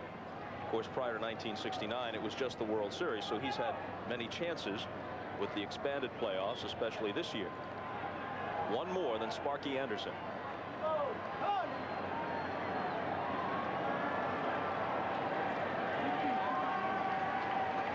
Devereaux had a huge base hit, batting for Klesko back in the 8th. A single off Tavares. Cuts and misses. Al Tavares hung a breaking ball on Devereaux, and he ripped it to left field for a base hit. Here Mesa with a good fastball to start him off. Ramirez, Perry, and Alomar, the 7, 8, and 9 hitters in the bottom of the 10th. Can't catch up with it. 0-2. That fastball was jumping there. I mean, sitting here watching visually, I've seen a few fastballs in my lifetime, but this ball really hopped right at the end, and Devereaux had no chance on it.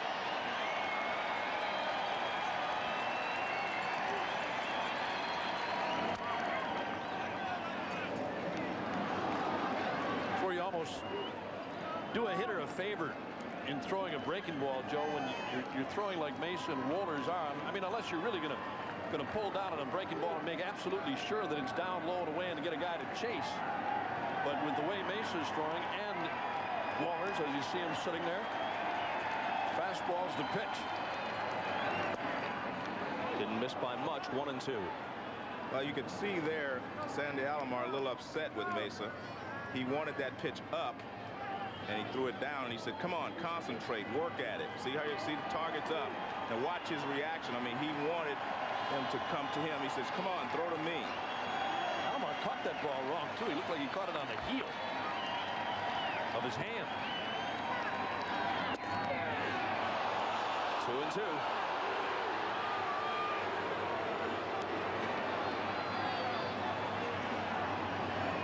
Cox flashing signs to Williams. Williams in turn relaying them to Devereaux. McGriff at first with 1 out in the 10th. 6 apiece in Game 3 of the World Series. And Devereaux goes down swinging. And you see Alomar give him the fist. That's what he wanted. He wanted a high fastball, and he finally got the one he wanted. He could never get on the high fastball in this whole at bat. Right. Well, that's what he wanted. That's why he kept giving him the high target. He wants this fastball up again, and that's the one he wanted right there. No, he swung at a bad pitch too, Joe, upstairs. Tough to lay off when you're sitting on one. Lopez. He swings late as well. This is a guy, though, that you don't want to see up in this situation. He has been hot, especially in the clutch in this postseason. As a hitter, though, all you're really hoping for is that Mesa gets one of those fastballs about belt high or below. You can handle it. There goes the runner from first. Here comes the throw from Alomar that almost beans Mesa. And McGriff has a surprise steal. Oh, wow. That ball almost nailed him. One more time. McGriff the break. And that throw, nice play by Baerga to stop it, but that throw almost hit. That throw almost nailed Mesa in the head and way on the shortstop side of the bag. Well, to be perfectly honest with you, when Mesa delivered the ball and they said he's running, he should have gotten down anyway. He would have been better off cutting it off, Joe. Well,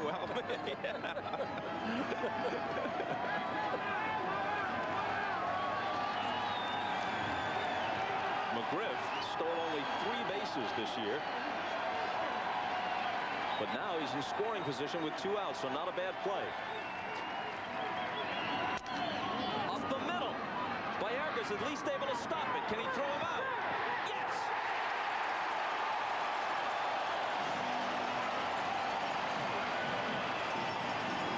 The Indians with another chance to win it when we come back after this from your local station. this is just a great play here by Baerga. The ball's on the shortstop side. He backhands it, plants himself, and then makes a strong throw to first base. He short hops it, but he gets enough on it so that Perry can pick it out, and he barely nipped Lopez at first base. I mean, this is a nice scoop by Perry. He's shown us that he can pick it over there. Nice play. Well, no matter what hand he has the glove on, he's been important defensively at first base. You're right. And a good call by John Hirschbeck, right on it. I'm going to have to buy Sorrento a left-handed first baseman's glove just to cover myself. Bottom of the 10th. Wohlers back to work against Ramirez. Steve Hurd of the Elias Sports Bureau tells us that once in the playoffs and twice in the regular season, Wohlers worked as many as 2 innings, never more. He's gone an inning and 2/3 here. Our thanks to Jeff Sleet in the booth and all season long. The editorial input of Steve Horn appreciated as well. 0-1. Up high. Both of these managers are getting dangerously close to blowing their stoppers for a couple of ball games. I don't think the Indians have a choice. I think they have to win this ball game, we said. But Bobby Cox also has the luxury of having someone in the bullpen that he figures he can win with, and that's Pena, where I don't think that the Indians have someone to replace Mesa. But they have to win this ball game. Well, they've got Eric Plunk out there as you look at Wohlers with a 98-mile-an-hour fastball. Plunk, as you know, Joe, another hard thrower. and a guy who has normally been used as a setup man for Mesa. I think this has to be the last inning probably for Wohlers if he can get through this inning. I'm wondering how long they would go with Mesa.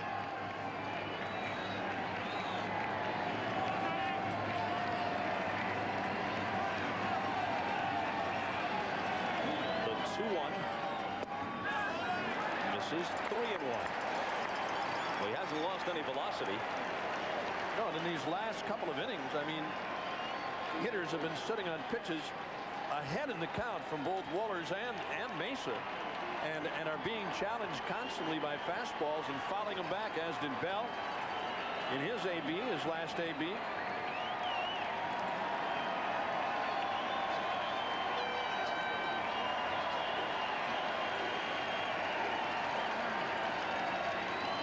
Perry next, and then Alomar.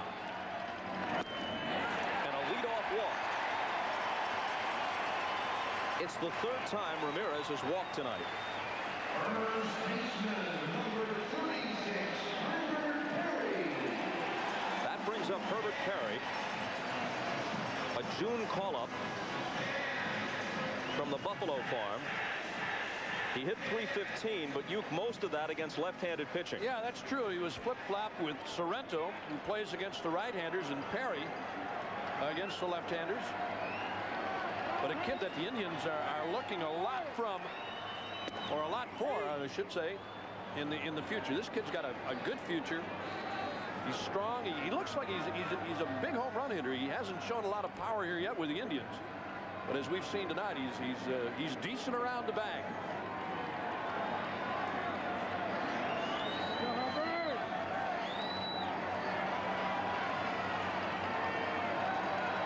See if they keep the bunt on.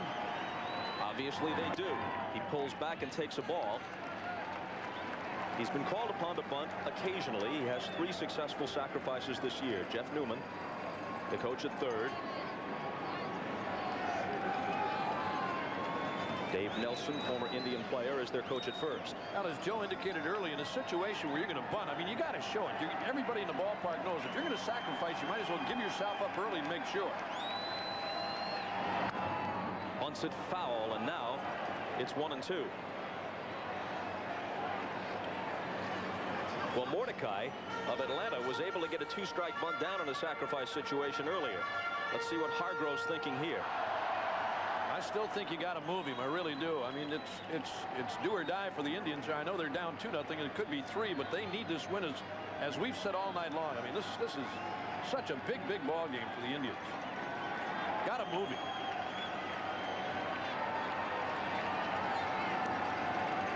Jones still in close at third. Now he backs up as the pitch comes, as Perry did not show bunt. 2-2.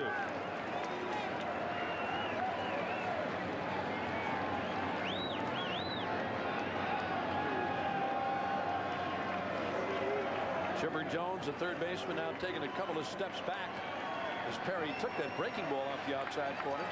It's a good hit and run count if they want to try it. That's what I'm talking about. Some way to move somebody here, and they both talked about it, talking about Cox and Hargrove. Talking about moving runners and trying to generate and get something going.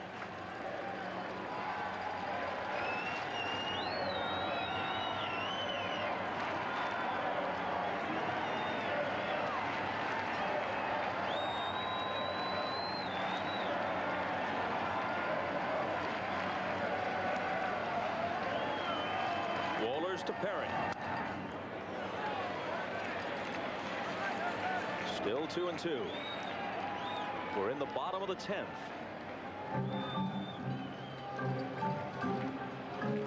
Tavares, who relieved earlier, seated alongside Mason, who may or may not pitch the 11th if there is an 11th. Buddy Bell with Hargrove. Bell rumored to be in line for any number of managerial positions, a sought-after commodity these days.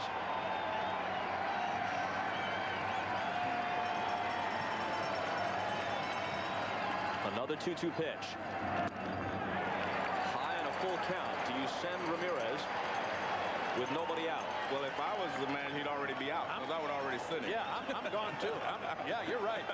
I'm surprised he didn't try to run him. I would have sent him earlier too. And again, despite the fact that Lopez can throw, I mean, you got to try to get something going. You got to try to move somebody.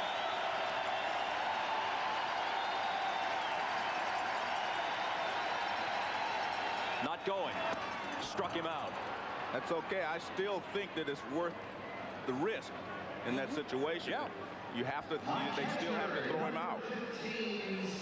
But with Lopez's arm, a likely strikeout throwout. Ramirez stole 6 and was caught 6 times this year. Yeah, but remember one thing: Wohlers does not hold you on very well. Plus, he has a big, slow leg kick to the plate. You're going to steal it off the pitcher. You're not going to steal it off of the catcher.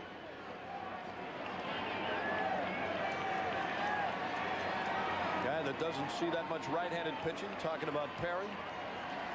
Alomar, who had the huge double his last time up, takes the strike. Or this guy is still throwing the ball good too, along with Mason.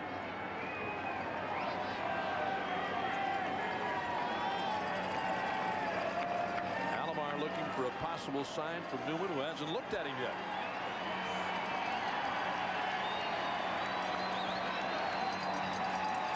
Alomar's double was off Wohlers.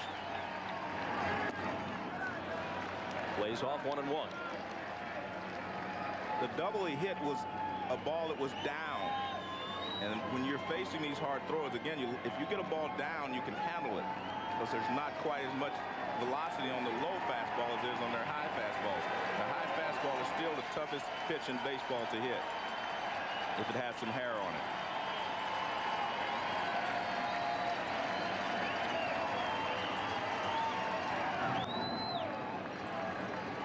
Ramirez walked to start the inning. Perry then fans swinging on a 3-2 pitch. 1 on, 1 out. 1-1 the count.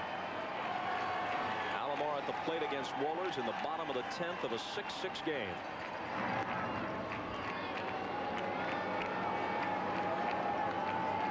See Davey Nelson constantly talking to Ramirez at first base. He doesn't want him to lose his concentration over there, possibly get picked off again.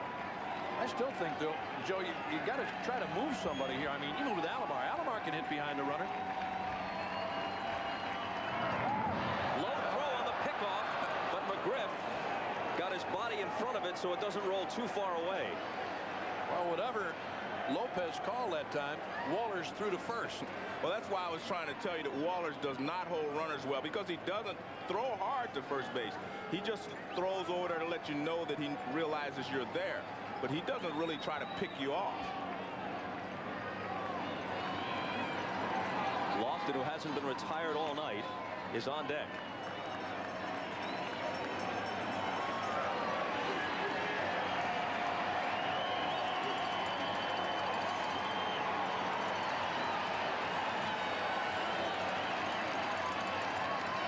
He's going, and the pitch is fouled off. Just think of the potential swing after the outcome of this game. If the Indians lose it, they're down 0-3. They've blown a 4-1 lead at home, a game they appeared to have in hand, and a sweep looks to be imminent. If they win it, by definition, they have to win it in dramatic fashion. In their last at-bat, the place goes crazy. They come back out here tomorrow, down only 2-1, and riding a wave. And this place was all charged up tonight. The city was charged up. I mean, all you hear around here is talk of the Indians and their ability to come from behind. They've done it so many times this year. He's going again. And here comes the throw as the pitch is a ball. It's high, and Ramirez is in there with a steal.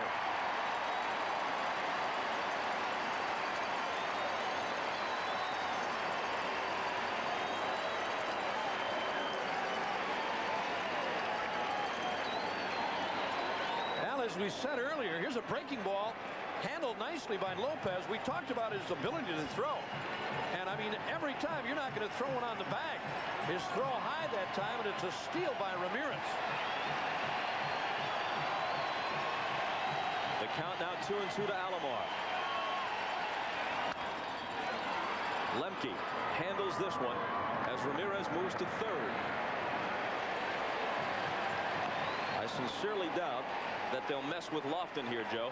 Well, it gives them an opportunity to walk Kenny Lofton. And, I mean, you'd rather have Vizquel beat you than Lofton.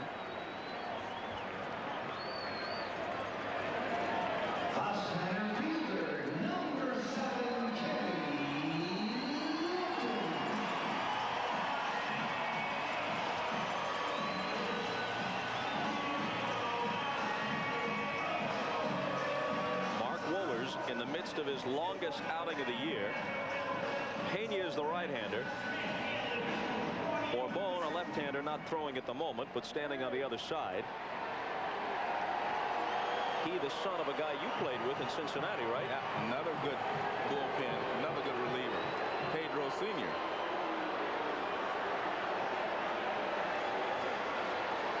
Senior was a right-hander. This young Braves pitcher, a lefty, and as expected, it'll be up to Vizquel as Lofton will receive his third consecutive walk, the last two intentional. Prior to that, he had 2 singles and a double.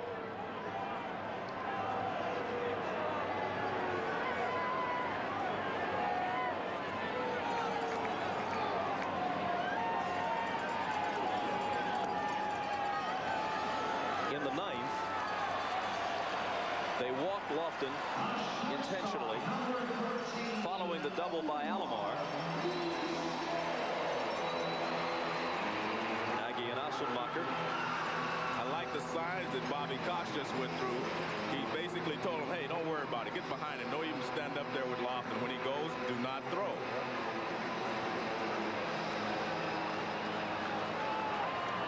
Vizquel struck out following the intentional walk to Lofton in the 9th.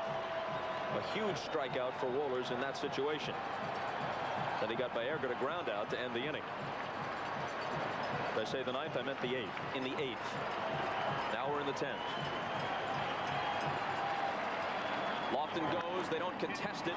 It's hit up the middle. Lemke gets Vizquel at first. 2 men are left. On to the 11th.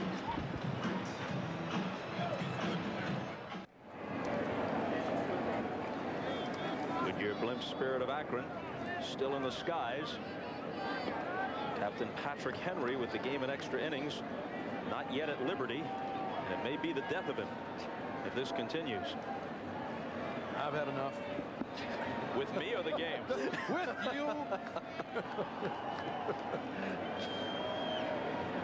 Mesa for his 3rd inning.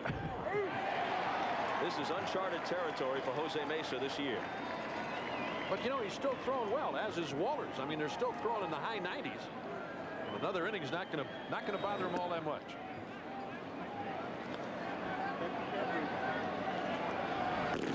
Embry in the bullpen.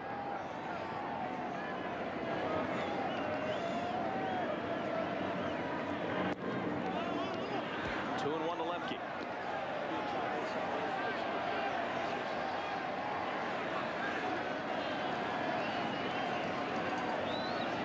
Mordecai on deck. Line drive into left center field. A leadoff hit for Lemke. Bell over to cut it off and get it back in. Nice play there by Bell. He cut that ball off and got it back quickly to the infield. Held Lemke to a single. A shortstop, number 16, Mike Mordecai.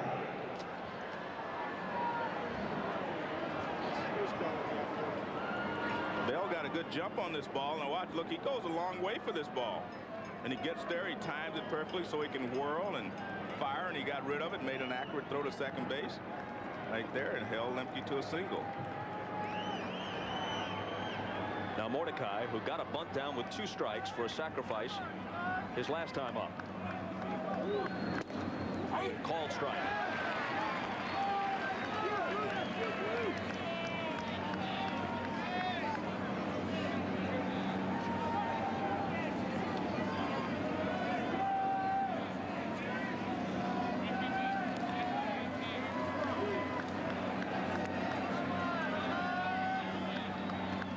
Squares around again and takes a ball.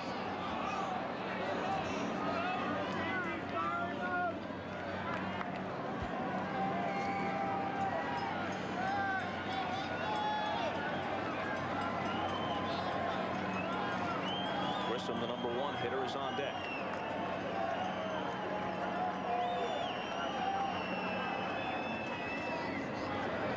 Lemke has looked back. Well, you see Mesa, he checking again to see if, make sure Mordecai was bunting. He was making sure they didn't change the sign and maybe put a hit and run on it.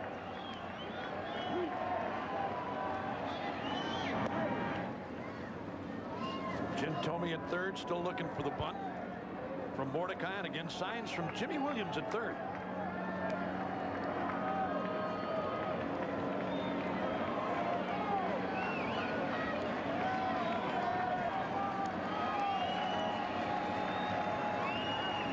There goes the runner. He's swinging away down the right field line. Ramirez in pursuit. Ramirez into foul ground.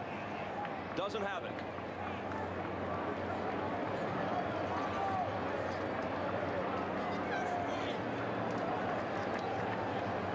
Here it is again. Ramirez chasing into foul territory and right up against the wall in right, and can't come up with it. Another angle on a slicing fly ball off the bat of Mordecai. That's an out in Atlanta. Boy, I'm telling you. Room down the right. Isn't that the truth, Joe? All that foul territory. So they took the bunt off and went with the hit and run. Not going this time. They put the bunt back on, and he strikes out.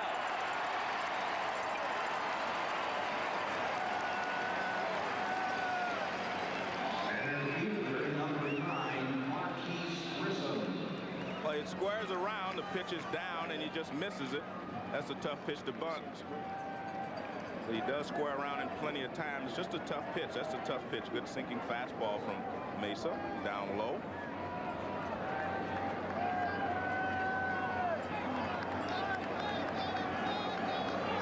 Grissom has a pair of hits tonight.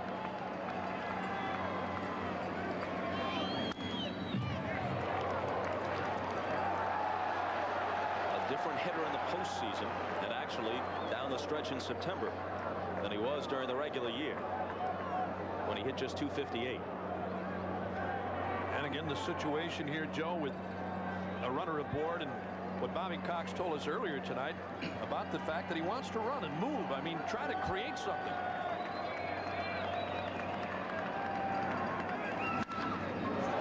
Bouncing ball to Baerga. Vizquel 1. Perry 2.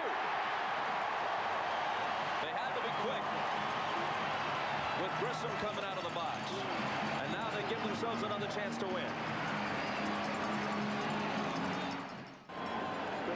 When you get in the late innings, every double play becomes crucial, and this is a very good turn by Baerga over to Vizquel, and his relay back to first base just in time to get the speedy Grissom going down to first base. Well, they were complaining, but he was out. You'll see here the throw does beat him right there. He's out by half a step. And you see the infielders, they know that this is tough. When you make these kind of double plays under pressure, give your team a chance to win. It's always important. Baerga made an error on the Justice ground ball in the middle of the 3-run 8th inning for the Braves. But apart from that, and it was a big play, not trying to minimize it at all, but apart from that, he's turned in a good night in the field. Very good night. He saved a run up the middle on Lopez, and that double play started there was just an excellent play there by Vizquel and Baerga. Wohlers has gone far enough. Alejandro Pena, who was in this situation a number of times in World Series play earlier in this decade for the Braves, has the game in his hands again now. Inside to Baerga. Pena never could have thought his season would end with him in the World Series, with a game on the line, no less. In spring training, trying to hook on, Cleveland was one of the clubs he asked to take a look at him. They had him throw for less than 15 minutes and said, not interested. Baerga lifts one to the left side. Chipper Jones over. Mordecai over. It's in the seats. Then he was with Boston briefly. Then to the Marlins. A late August pickup to bolster the bullpen. Played an important role for them. And now, since Wohlers has thrown enough pitches and Cox has to get him out of there, he comes in with the game on the line.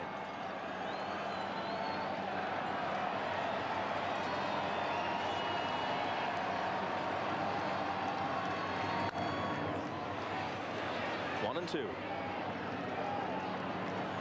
And another guy with still a pretty good fastball, Joe. I mean, Walters has gone in the high 90s in that 100-mile-per-hour area, but this guy is in the 90s, 90 to 93, 94 miles per hour. And he has real good movement on his fastball. It's the kind of count where he often goes forkball.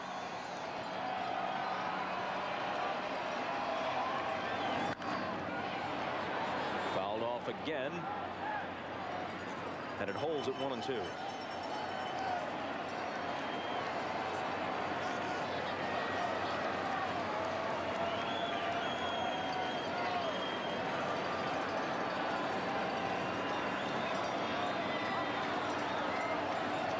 Pena with Dodger clubs that went to the playoffs in '85, the World Series in '88.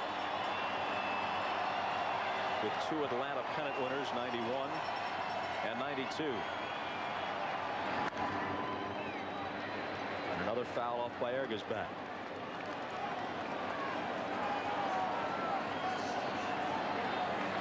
So far in this at bat, he stayed with the fastball because so far Baerga has not been able to get around on it. He knows he can't hurt him if he slaps the ball the other way. And that's the way they play him, too. They're way around toward left for Baerga. There's a little something off speed, Joe, after a couple of good fastballs upstairs. There you see this, the Braves outfield way around towards left. Poloni only about 40 feet to 30 feet off the line, 30 to 40 feet off the line and left. Big gap in right center, and the right field line wide open. Is it ever easy? Thinks Bobby Cox. The 2-2. Full count. Don't think this guy can't turn on you in a hurry, too. Talking about Baerga. 15 regular season home runs. He's hit over 20 the last few years, and if it wouldn't have been a shortened season, he probably would have reached that number again.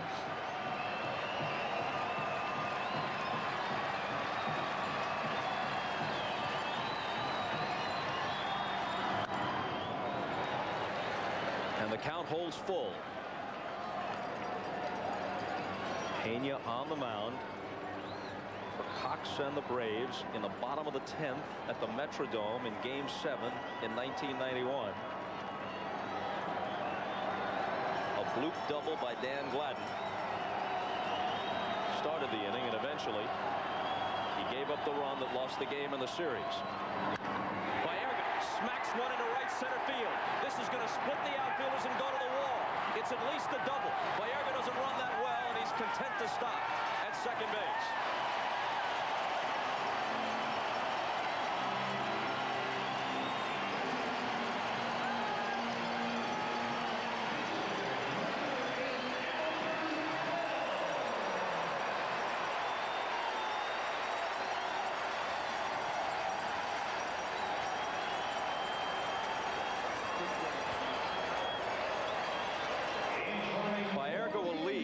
Pinch runner. Alvaro Espinosa will run for him, and if the game is prolonged, then Espinosa will play second. Here's that last pitch by Pena, a low fastball. Baerga fouled off a couple of high fastballs. And again, this guy throwing in the 90s, a low fastball. As you see the free ride here to Bell, but a low fastball, he rips it for a double.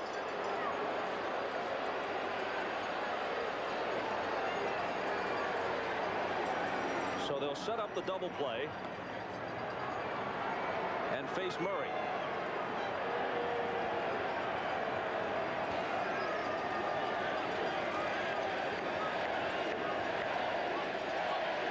And the chant of Eddie, Eddie, as the third ball is almost thrown a bit too far outside. And Lopez had to stab it more than just a bit outside. Yes, sir. Yep, you bet.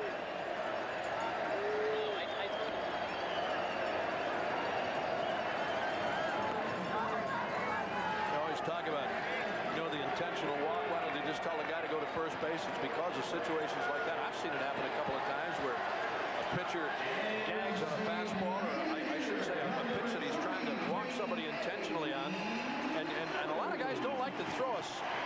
pitch up there that's a changeup. They want to throw the ball hard because they don't want to pull back on it. As you see Lopez make a backhanded stab on that offering by Pena. I know, Joe, you've seen it at times when that pitcher throws a ball in the dirt trying to, throw off the outside corner and give you a free ride and make a bad pitch. Eddie Murray has had a bad night, 0 for 5 with 3 strikeouts. Didn't hit the ball hard the other 2 times he was retired. And in case you're wondering, not that it's really an option, his last sacrifice was just 16 years ago in 1979. I guarantee you he's sitting fastball here and trying to go. He lines it into center. Here comes the pinch runner, Espinosa. Grissom fires to the plate. The Indians are back in the World Series.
As I said, he's sitting fastball. He'll do it all the time.